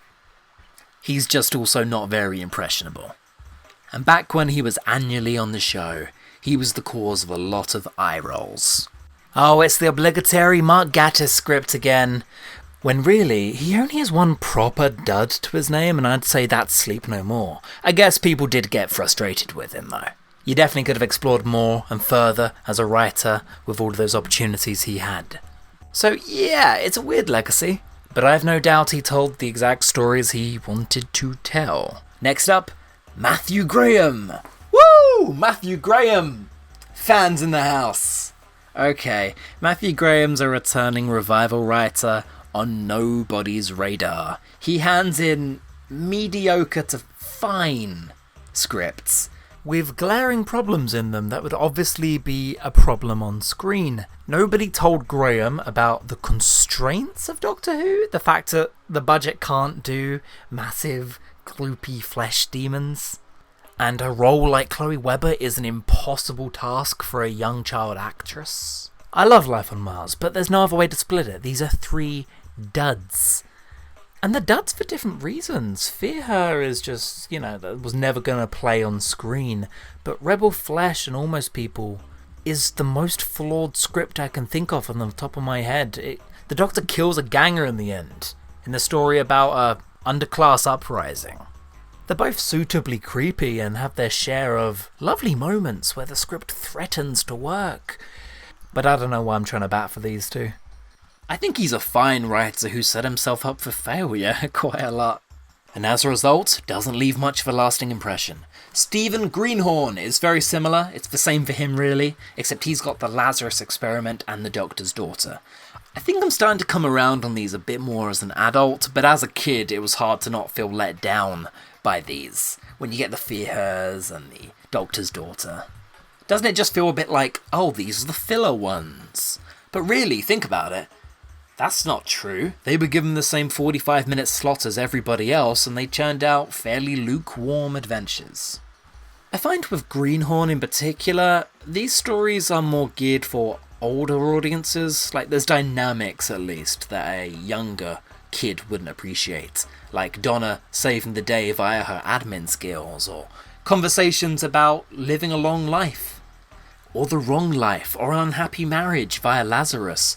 They're interesting conversations that just devolve into schlock. Peter Grimwade, he did Time Flights. Petey did Time Flights. And doesn't make things much better for himself either, because he follows that up with Planet of Fire, which is a story that doesn't feel real to me. I don't think I've ever finished it, like, in one sitting and been like, oh, I watched that all the way through. You're just not very compelling, Mr. Grimwade. These are not fan favourites. And Mordrin Undead, it goes from bad to worse. He's not doing himself any favours. The Fifth Doctor's era, it's not a strong run, and you wrote 3 of the very worst. That said, it's not all just shitting on him. He's a very accomplished director. He did a lot of Target novelizations. But you'd have a very tough time convincing me there's something compelling in any of his classic era stories. Henry Lincoln and Mervyn Haseman. These are 2 names I've never heard before in my life before compiling this list, but they did Dominators, Abominable Snowmen, Web of Fear. Cool, I'm a fan of all 3 of these. As flawed as 2 of them are, Abominable Snowmen's my baby. There's nothing wrong with that on any production level. Just looking at it, it's kind of weird that the Dominators and the Abominable Snowmen were written by the same dudes. One of them is about a pacifist society, and they're viewed as weak for not knowing how to defend themselves. But in Abominable Snowmen, it's literally a temple full of monks. Warrior monks. And they're great. So yeah, very surface level commentary via sci-fi, but it's good sci-fi. You get a murder mystery and everything with Web of Fear. Wouldn't they technically own the rights to the Brigadier? I don't know the legal situation on that at all. I'm just gesticulating. These stories don't really share much in common, so there's not much more to say than, I like them all. This must mean they are good writers. I don't know. We got a long list here, okay? Ed Heim. Ed Heim was arrested for protests as a part of Extinction Rebellion. And you would think that dope facts would make for something more interesting than Orphan 55. Even the one friend I have who's like convinced that Ed Heim's the fucking man and Orphan 55 is great. You sit him down and you ask what he likes about it, and it's actually just a different version of the episode he wrote in his head. And Ed Heim gives you so much, but also so little in that story, that I don't blame him for it. You have to make up the fucking text. It's an absolute rush job. Have you ever read the screenplay? The screenplay for Orphan 55 is hilarious, and it makes you wonder what the hell is happening over there at the BBC. When they said that a Skins writer was joining Jodie Whittaker's run, I didn't expect a story like It Takes You Away. I like that. It's 3 different stories in one that can't decide which one it wants to be, but now I'm thinking, in the wake of Orphan 55, was that accidentally good? I don't know anymore. Ed Heim is a loose cannon wild card, and I think he'd have to have made one more story to set the record straight on what kind of writer he even is. I can't work out a single thing about the man. He is an enigma of a writer. Which I guess makes him a lot like the writing staff from the Pertwee years. No, stop that thought right there. Peter Harness! Sorry, somebody invited the class in. I can feel it. Peter Harness is great. He woke up during the Capaldi years and gave us Kill the Moon, Zygon Inversion, and Pyramid at the End of the World. Really diplomatic stories here. Kill the Moon is in a league of its own. Upon broadcast, I thought it was the best Doctor Who episode I'd ever seen. Taking a loaded, sensitive, real-world issue that shouldn't really even belong in Doctor Who, and using the language of fascists against them to make an elevated fantasy Doctor Who story with a beautiful, remarkable ending. Zygon Inversion then is the natural extension of that. Again, pulling no metatextual punches. I know writers who use subtext, and they're all cowards. That's what Peter Harness says.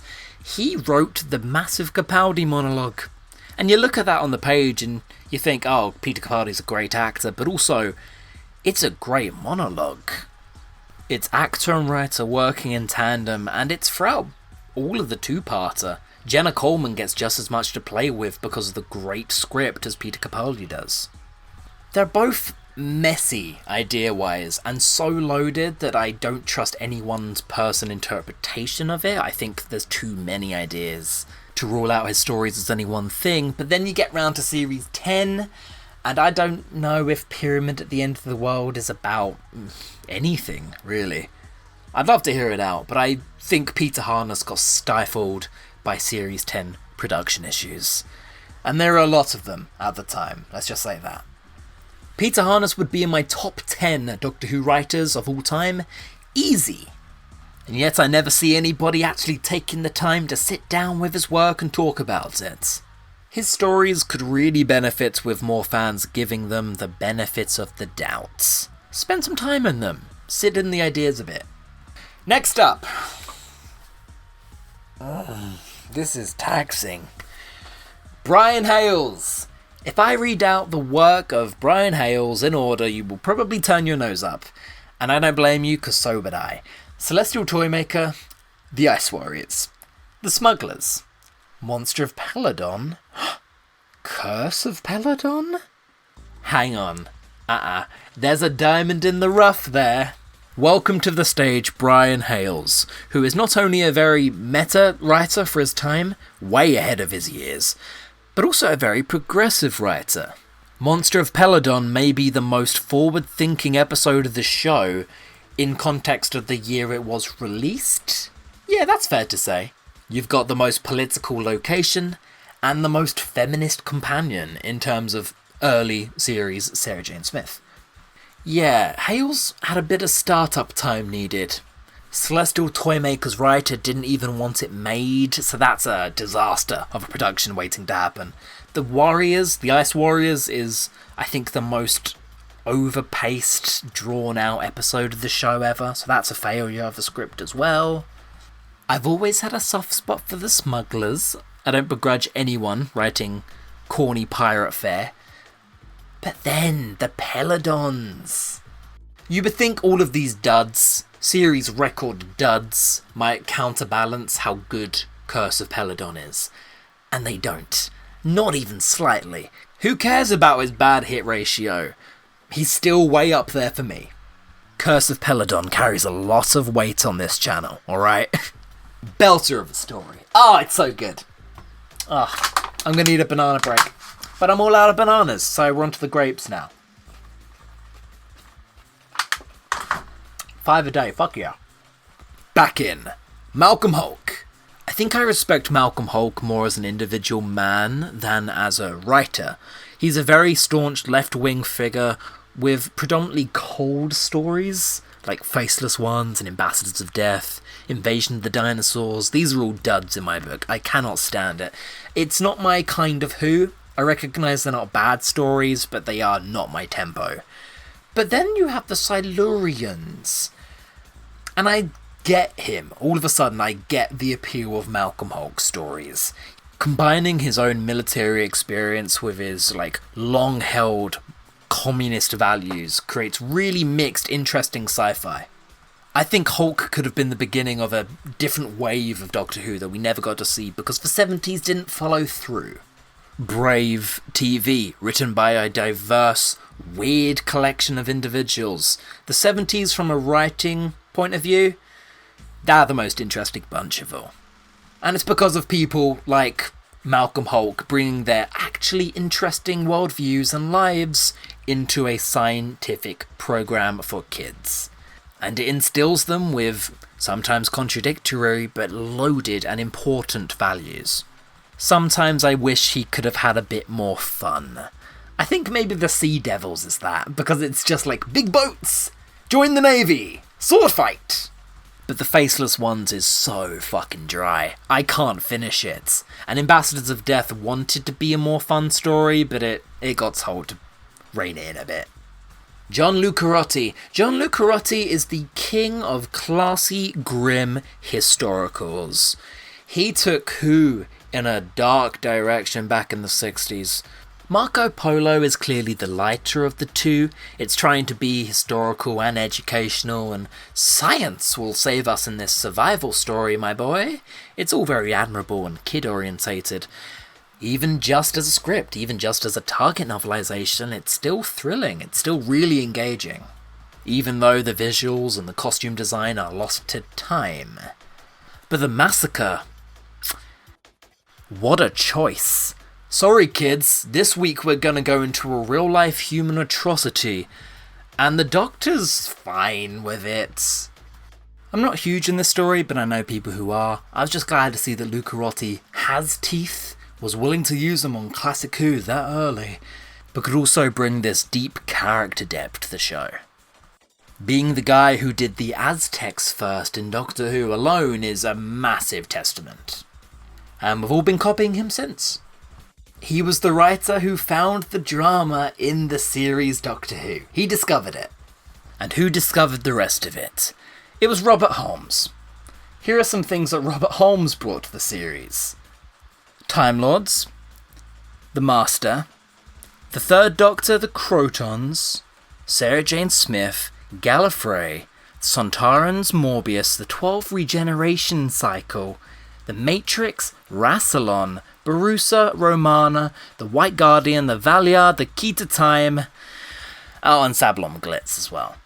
He was there at the beginning, he was there basically at the end. He is Classic Who.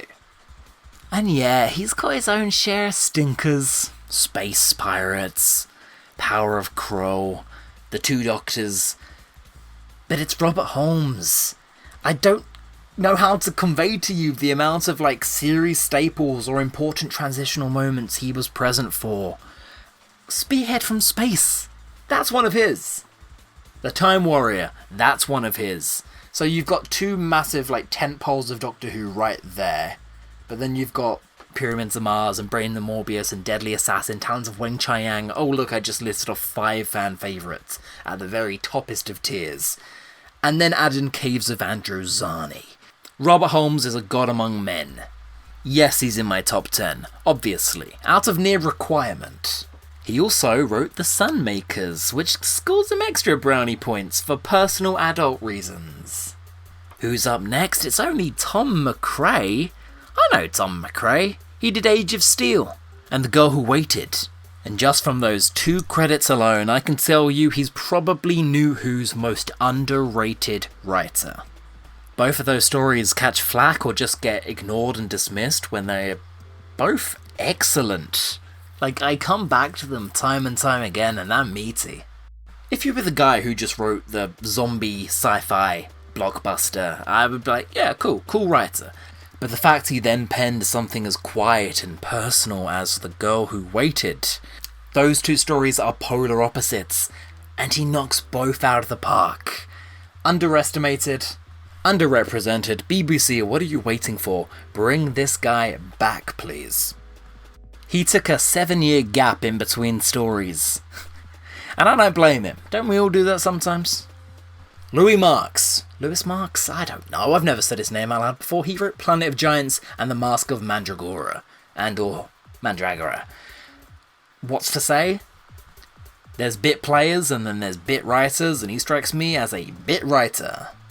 I have nothing interesting to add, so I'm just going to be honest about it.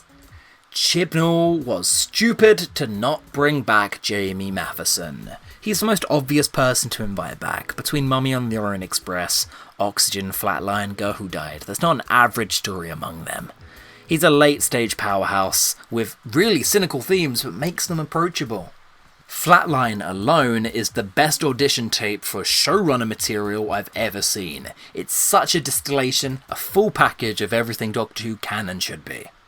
All of his stories feel dangerous, they all have ramifications. Actually, that's a good point, there's a recurring motif I never picked up on before. We only had him for a few seasons, and then he was gone, taking all of his 10 out of 10s with him. And yes, that does include The Girl Who Died. It's excellent, give it a rewatch. Pete McTeague, on the other hand, rumour has it, Chris Chibnall was grooming Pete McTeague to be the next showrunner. Somehow, they thought up an even more nightmare world than the one we currently inhabit.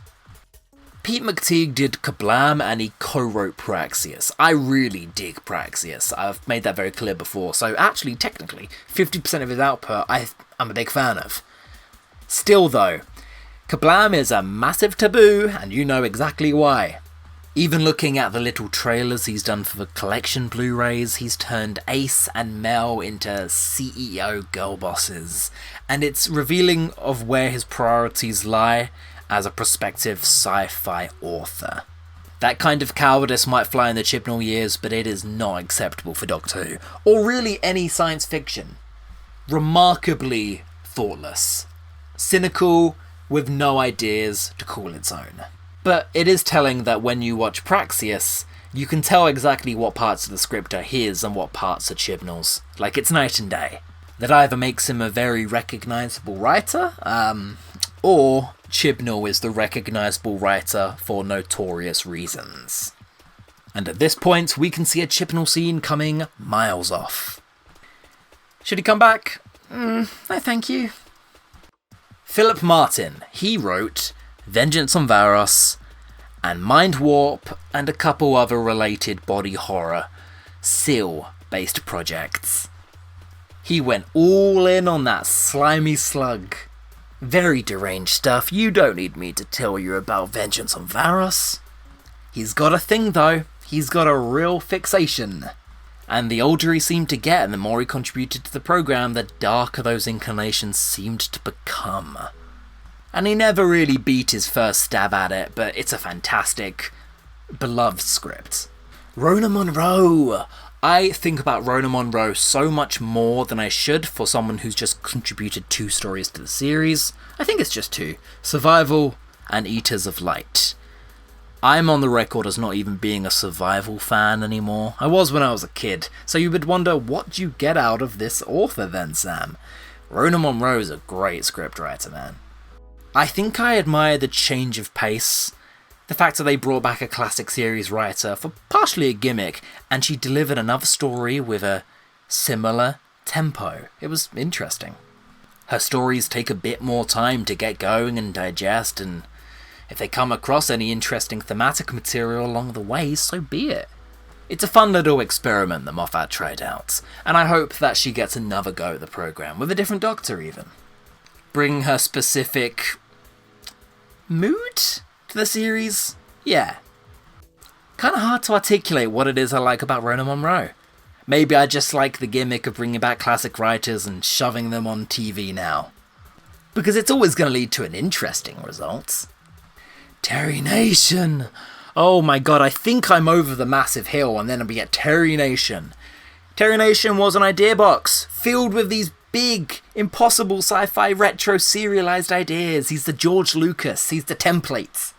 It's very strange to me that after writing something like Keys of Marinus and The Chase, that he starts repeating ideas. He gets very much hung up on telling the same idea time and time again. The very fact that half of his stories are like best of remakes of previous adventures would be unforgivable if it was any other writer, probably. But he gets in there early with a story about science fiction fascism, and then he keeps adding to it, keeps building on pieces. I've heard essays about Dalek Master Plan being about the Cold War. I've written essays about The Chase being a TV back and forth classic. It's when he works with Dennis Spooner and the two of them play tennis. Like, here's an episode, back to you. Oh, I did an episode too, Dennis, back to you. And they keep, like, giving each other difficult prompts and tricky cliffhangers to work their way out of. It becomes more like a writing exercise than TV drama. And there's a lot of fun to be had in that. No matter how dark or real world the subject matter gets, Terry Nation scripts always feel pleasantly cartoony. Yes, I know I should watch Blake 7 already. I know. Most of all, I respect Terry Nation's insistence that Doctor Who should remain a very silly show. All of his stories are more about, what can we do? Where can we go next? Never asking, where can't we go? Where shouldn't we go? Terry Nation doesn't care about that. We're going to a haunted house and meeting Dracula. The BBC didn't have the scale or the budget to do justice to his vast imagination, but then again, neither did Hollywood. So, you know, let him play his own Dalek games. The BBC will eventually absorb them anyway. Vinay Patel. Vinay Patel won my heart over in 2018 when he wrote and they released Demons of the Punjab. I thought it was, again, fresh new blood entered the show, almost by accident. By stretching the historical and telling different perspectives other than the stark British line on secondary school history all the time. Victorian London, World War II Blitz London. We could actually explore time and space. And Demons of the Punjab did that. Vinay Patel was a great bit of casting, but I don't know, again, because he got so few scripts to work with in the Chibnall years, I don't know how good a writer Vinay Patel is. Demons of the Punjab could be a one-trick pony. But given a script like Fugitive the Jadoon, how am I meant to rank him as a writer? In Series 12, he got done dirty as far as I'm concerned. He had a perfectly good pitch, and Chibnall took it, made it his own story, and then did the Maxine Orterton treatment, where Vinay Patel was relegated to writing the beginning of a story that's then totally subverted by the series arc. And of all the writers in Series 11, why would you do that to Vinay Patel? I don't get it. Yeah, Fugitive and that short story he wrote about Fugitive, they really both took the wind out of my sails. Maybe he's a great writer, but I don't really have the patience after something like Fugitive to find out. Helen Rayner. Whew, that was a bit of a sausage fest there for a while, wasn't it? Helen Rayner was a script editor for all of the show, who then had to step in when Stephen Moffat fumbled Evolution of the Daleks. So she comes in like a superhero and stitches a really competent script out of a salvaged emergency project. An Evolution of the Daleks might be flawed. It's a scrapped project, of course it was going to be flawed, but she did a stand-up job of it. Poison Sky is also awesome. I've loved it since I was a kid, and she contributed a story to Torchwood Series 1 and Torchwood Series 2. I can't remember exactly which ones she did. Ghost Machine? Regardless, I think that says something. I've got encyclopedic knowledge of so many of these writers, but I'm drawing a bit of a blank as to where she came in Torchwood Series 1 and 2. She always gets the brief. There's a good way to put it. She always knows the audience and the place in the series she's writing for. If she did do Ghost Machine, I'm almost definite she did now, she got the tone of the show right away. In fact, before Russell T Davies did, I think. Eric Saward. He talks a bit like this. Another story editor who came out throwing punches when it was his turn to drop a script. And his scripts are bloodthirsty. We've got Earthshock and Resurrection of the Daleks, Revelation of the Daleks, Visitation. These are bloodbaths. I think he might be one of the only interesting creatives surviving till the years of the 5th Doctor and the 6th Doctor. And I like that he stuck around for as long as he did, even if he grew to resent the show because of it. I'm looking at this list, and I think all of my childhood favourite stories were written by Eric Saward. Yeah, apart from maybe Carney of Monsters or Remembrance of the Daleks, these do not strike me as kid-friendly episodes of television. And as much as I really admire his output, I do have to question as an adult, who did he think he was writing for? I think that's a great recurring question that must have come up loads during his run. Robert Shearman. Robert Shearman's a man. Robert Shearman's the man. I think every single story he's ever written is like holy scripture to Doctor Who fans. Even the more uncommon ones, like The Cruel Sea. Oh my god, that's good.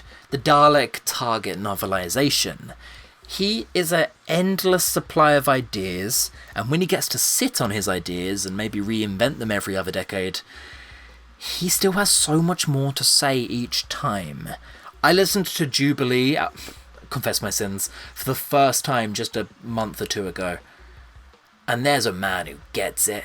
There's a man who absolutely abhors British nationalism.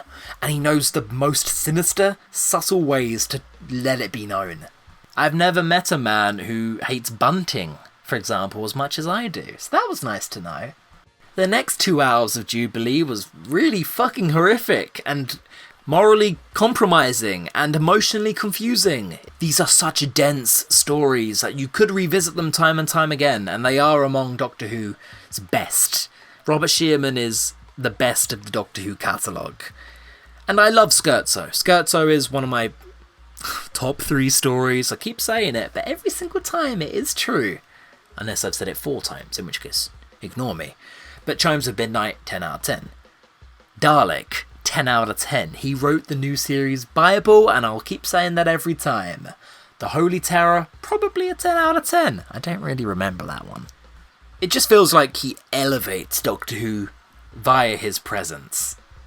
But despite how real and dark some of them can get, I think it's also overlooked how corny he is as a writer. In a good way, he's a really playful, goofy writer as well, and it comes out in Chimes of Midnight, and it comes out in The Cruel Sea, and midgets climbing into little toy Daleks. My god, there is a man who just gets it. I don't know why the revival didn't have him on every single season, but that's one of those mysteries, isn't it? I have no doubt that if you had brought him back every single season of the revival, he would have had something new to say, and he would have kept it fresh. His short story collections tell you that much, at least. Robert Sloman!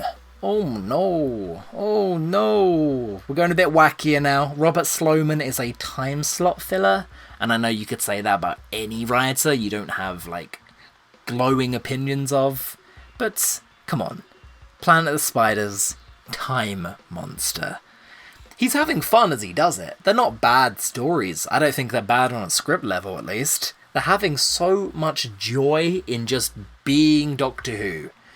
He's filling the time slots. Whether it's a episode-long chase scene or, sorry guys, we're going to Atlantis now, peace. It doesn't actually matter the contents of these stories very much, which puts a scriptwriter in a very weird position. I think he should have been writing for the TV comic that was coming out at the same time. That seems more his speed. But hey, that's also not a complaint. I love the TV comic. Bring that weirdness into the main show more often. Dennis Spooner. Yeah, no, the other half of the Terry Nation writing team, he also did the Romans. Hey, Sam, you like the Romans? Not top 3 level, but it's up there. Time Meddler and the Dalek Master Plan. He always sought out new ground for the show, I think. That's what I think when I hear Dennis Spooner.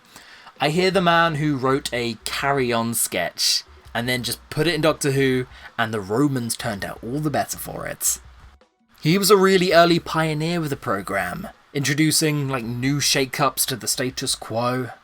I think it's largely because of people like him that the show had this mantra of every week has to be something different. We have to go somewhere drastically different with a different setting and a different tone. And yeah, Spooner could deliver on that. Robert Banks Stewart, you may know him as the inventor of the Zygons. He wrote 2 little stories called Terror of the Zygons and The Seeds of Death, and/or Doom, the one with Tom Baker in it. Both are revered, and the Zygons is a massive contribution. I feel like no one ever told him, though, that he was writing Doctor Who on a 1970s TV budget. His stories really do push at the seams a bit, even with a higher budget than usual. He really did write scripts that pushed the effects budgets, from a giant Scaracen to the Crinoid attacking the building, and a unit strike force. Bless him. David Whittaker, a real favourite of anyone who's attached even slightly to 1960s Doctor Who. We're going to overlook The Edge of Destruction because that's so early on you can't gauge anything. He did Power and Evil of the Daleks, which is really the only time Terry Nation's been upstaged on his own programme whilst he was alive. Whittaker takes the Daleks into real uncanny territory, almost Lovecraftian creatures of scheming and impossible hatred. And he kind of gives them pathos in the process. They're 2 quite clever stories. Not well paced. Both of them are poorly paced, let's be real with ourselves. But I know people who would throw themselves on the fire to defend these 2 stories. And they probably should. Very, very clever writer, and he gave the Daleks some of their most iconic dialogue ever. It's not an understatement to say that he helped create the show. He was right there at the very beginning as the series' first script editor. His first story was the Daleks, his final story as script editor was the Dalek invasion of Earth. He stepped up, being the most qualified Dalek writer, I guess. Probably even more so than Terry Nation, who forgot core pieces of mythology about them on a regular basis. There's a famous anecdote about when he started working for the series. He was living in the BBC car park, which I very strongly relate to. I think I made a mistake earlier because Ambassadors of Death is definitely a Whittaker script, and I think I attributed that to somebody else. Look, I've got a lot of names going around in my head right now. He also did, let's not overlook The Rescue, which I adore, The Crusade, which I don't adore, but The Range, Evil the Daleks, The Crusade, I don't get it myself, The Wheel in Space, and Enemy of the World. Wow, that's a powerful lineup. Paul Mars. Did we do Paul Mars already? I don't remember. He seems to enjoy residing in fanfic land. He owns the aesthetic of the times. He's a little bit of a good Mark Gatiss, Mark Gatiss using his nostalgic dreams of empire for good. So you get Paul Mars attacking Classic Who, viewing it as this sacred 1970s text with all of these ideas that have come to fruition since. So there's a little add-on about Paul Mars if I haven't done him already. Oh, fuck you. Gary Russell. Gary Russell started with the TV movie novelisation, where he added loads and loads of stuff. But then he went on to do Spiral Scratch, and Minuet in Hell, and Zagreus. It's kind of hard to believe Zagreus had a writer. I feel like it's always been here. Like it came into existence one day. Like a monument from 2001: A Space Odyssey. I like a lot of Gary Russell's books. He's a writer with zero subtlety. He just doesn't have the time for it. Whether that's lore or batshit what-if stories like he jests at Scars. Minuet in Hell is unsubtle in that it has Satan appear. And there's a American state called Hell and all that. It's a really crazy batshit bit of audio. He's been a script editor for loads of New Who and the Sarah Jane Adventures, but really, boy. I actually do have favourite pieces by him. I like Beautiful Chaos.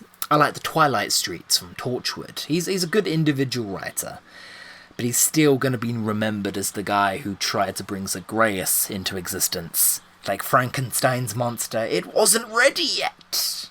If you want to talk about writers who disappear up their own arsehole and go way out of their depth writing Doctor Who, may I suggest Ghostlight? Mark Platt wrote Ghostlight, and it is a weird, wild, ambiguous one. And those words can be applied to lots of his post-1980s stories. The V&As pick him up and give him a couple more chances with Cat's Cradle and, get this, Lungbarrow? Ugh. Actually, now I think about it, the same person who wrote Lungbarrow wrote The Ghostlight. That makes so much sense. So you think you've got him pinned as that weird, surreal, ambiguous writer who doesn't know how to do an ending. But then Big Finish get a hold of him, and he pumps out Spare Parts and The Silver Turk. And those are two of the biggest, really. Then a couple years pass, he doesn't really do that much extra for Big Finish, and he gets sort of stuck with doing, like, Eldrad stories, bring the Rani back, and it's like, no, it's Mark Platt, he gave you Spare Parts. Let him be a bit more interesting. Of course, for all I know, he pitched those projects, so it's weird. It's a very sudden decline from Ghostlight, Ethereal Who, to Spare Parts, to that one with the Rani. Who knows? Dense stories. Let's go with that. He always writes dense stories. And at some point he got really interested in the pre-show, like Adventures with Susan and the First Doctor, situated before an unearthly child. He did a couple of them, like Quinnis. That's like, who asked?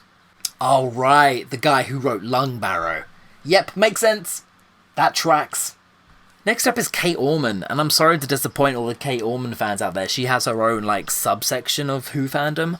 I haven't read enough to have a strong opinion. That's just honest. You always got to have a blind spot, and mine is Kate Orman. Her books are very, very expensive. But going from what I do know about her characters and plot beats, she would have been a really good fit for Series 1 of 2005 Doctor Who. That domestic setting with new series mythology that chucks at some of the old, it just feels like it would have coalesced with Russell's vision of the show really well. But she was elsewhere. She was living abroad at that time. You get Gareth Roberts instead, I guess. Jonathan Morris! Jonathan Morris probably has the biggest body of work out of any of these. Pick any medium, pick any range, in any decade, and Jonathan Morris has done tons of stories for it, I'm sure. I know him best for his work with Doctor Who magazine. Early 8. My god, that was a strong run, even before Scott Gray came around.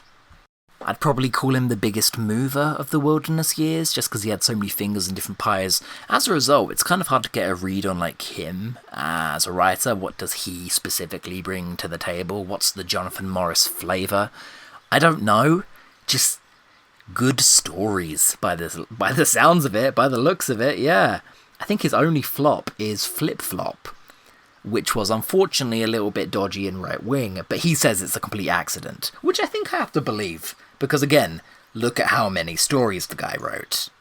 Tons and tons of range. He will go super dark, he can go super audacious, he can go quiet, and he can go fun. That's Doctor Who, it's all Doctor Who needs. This and more non-specific comments from Sam at 12. Ooh, should we talk about Scott Gray then? Scott Gray has my favourite Dalek story. under his belt, my favourite master story under his belt, and my favourite Cyberman story ever made under his belt. Here's a guy who can reimagine the series. And, of course, I wouldn't ask him to ever be showrunner, I wouldn't ever expect that. He clearly works best for this medium, but I just want everybody to check out his work. He's been with the series for decades. He's been here for so many different Doctors. In Doctor Who magazine, the comic strip, he writes so many of them. And I think it's the most consistent output the show has ever seen. If not, like, all my favourite stories. They're all great in their own context. There's a good way to say it. I would recommend The Flood to anybody. I would recommend The Mistress of Chaos to anybody. And there is about 25 years of material in between those 2 points. He's made the best 13th Doctor stories, maybe even better than Jody Hauser. And you can buy them in hardback collections, and I don't know why everyone doesn't do it. Honestly, it's some of the best Doctor Who material we've had in the past decade. It's the fact that he's been with the series for so long and his output has been so good all the time, no matter what Doctor's on TV. He's the top echelons of Who writers. Top 3, top 4, who is keeping tabs? Not me. I hope Doctor Who magazine cough up a budget and get him back pronto, because that was the only reason I bought the magazine. It's all so fun, it's all subversive, it's all creative on every single story, but it's also just really accessible to any level of fan. The only prior requirements are when a character from Doctor Who magazine's past may show up, like Shade or a Dog Bolter. He's got a couple favourites he likes to bring back in every now and then. But it's its own lore, and when it's celebrating such a long lineage, such a long career as a writer, you have to let him have it. I just can't think of any other run where I think every single instalment in that series is a 9 or a 10 out of 10, like back to back to back. And then I check out the Scott Gray 8th Doctor collections, or any of them really. I brought his name to the Who Knew podcast and put him in the Hall of Fame because I really do hold him that highly. He must be one of my favourite Doctor Who creatives in general, forever. And he definitely does not get the credit for it. Most underrated Doctor Who writer of all time, and I just hope he knows how great his stuff is, how endearing all of his characters are, and how I care about them, and audiences do, 20 years after they were first introduced. In a niche comic strip, in a magazine. I feel like it's gotta be someone's job, maybe mine, to compile them all and put them in one big collection, an archive, because it's worth it. Justin Richards! Alright, so the first book that came to mind with Justin Richards' writer in mind was The Clockwise Man.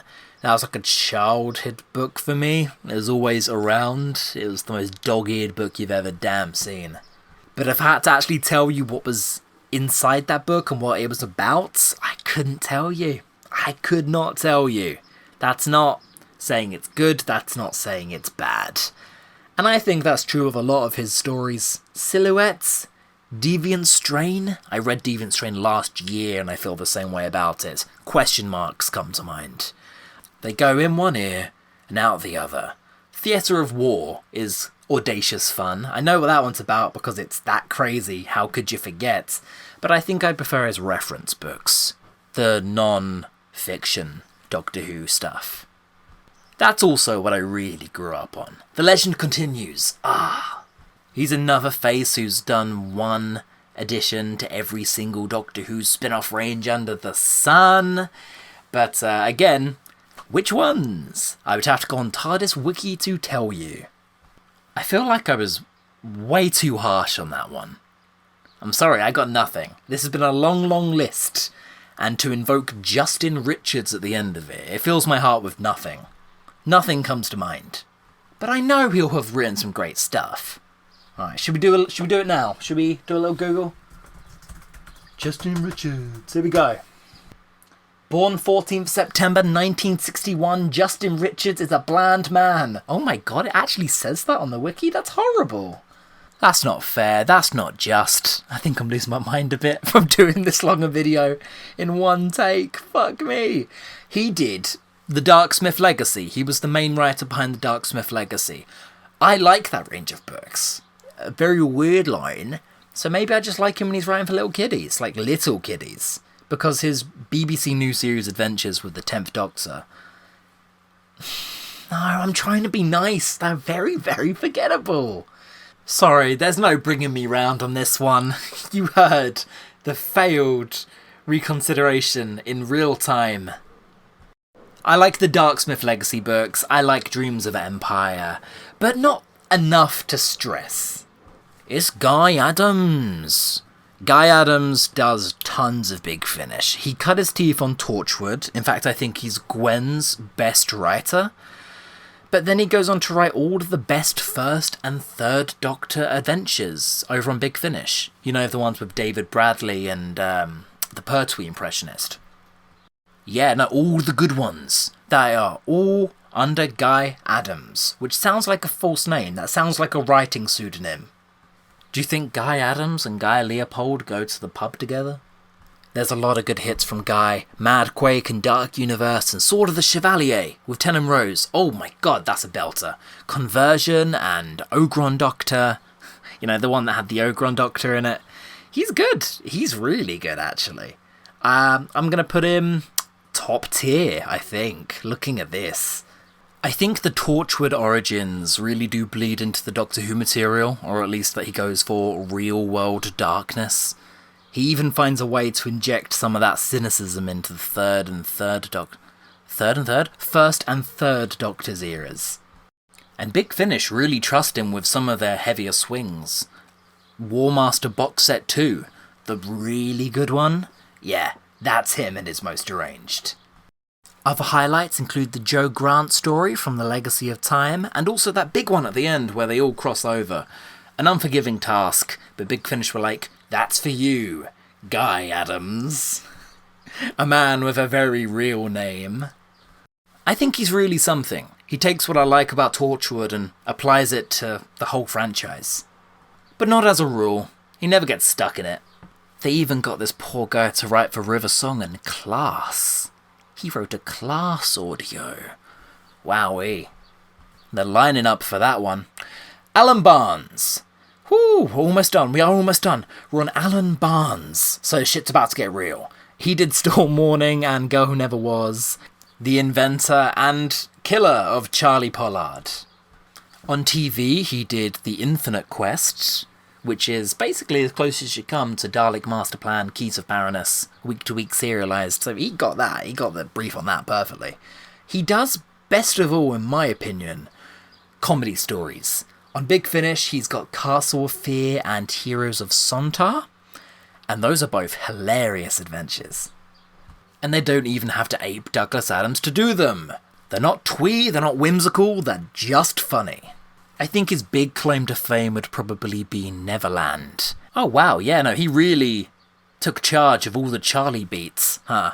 Charlie Pollard looks like his baby from here. But he's also got the Master's Dalek plan, which is where Sir Derek Jacobi killed Davros and took control of Genesis of the Daleks. Again, inherently a comedy story, but he can go there. He can go dark. Ah, it's Alan Barnes who did those early 8th Doctor comics. Fire and Brimstone. Just another writer who's been well utilised all across the board. And, man, I'm looking for a bad story and it's just not coming. This is what happens when you leave the Big Finish writers who aren't Nick Briggs for last. Andrew Cartmel. You can find Andrew Cartmel on Facebook. I think he accepts invitations from basically anyone. I have no opinion on Andrew Cartmel. He did Doctor Who Adventures, like loads of the Doctor Who Adventures comics, which nobody ever told me about. I think some of those got quite subversive, like pushed what you would expect from Doctor Who Adventures, the kiddie comic strip. But, you know, so did TV Action back in the day, so it's admirable, I guess. He's got a couple of V&As behind him, and not really the very good ones, not the popular ones. I think his best contribution is the Lost Stories range. It's cool hearing about his time as a story editor in documentaries, and he's released a couple books about it. I think I recommend them more than his actual Doctor Who outputs. His Lost Stories range is more about, look what we almost did on TV.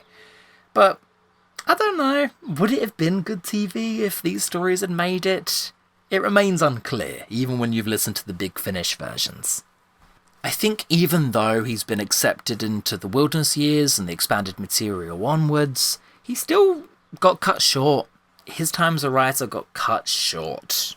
I get the impression that all of these missing, unmade stories, they sort of just got planted on him, and he tried his best to make sense of them. But yeah, as we all know, Classic Who died just as it was getting the wind back in its sails, and that is down to Andrew Cartmel, maybe more as a script editor than a writer himself. Although that could have been an interesting alternative, hey. And last of all, Trevor Baxendale. Sorry, we're not finishing on a big name. Trevor Baxendale was just a really stand-up good writer. There was no order to this, by the way. It started off chronological, then we sort of lost it. Man, I'm running out of steam. If you still haven't read Prisoner of the Daleks or Deep Time, what are you watching this channel for? That's a good question in general. Don't think about it. And there we go. Every single recurring Who writer. Probably. I'm tired. This was a anxiety-driven project, and I definitely need to lay down because my voice and my lungs hurt. I hope this was of value to somebody. I did it more to prove that I could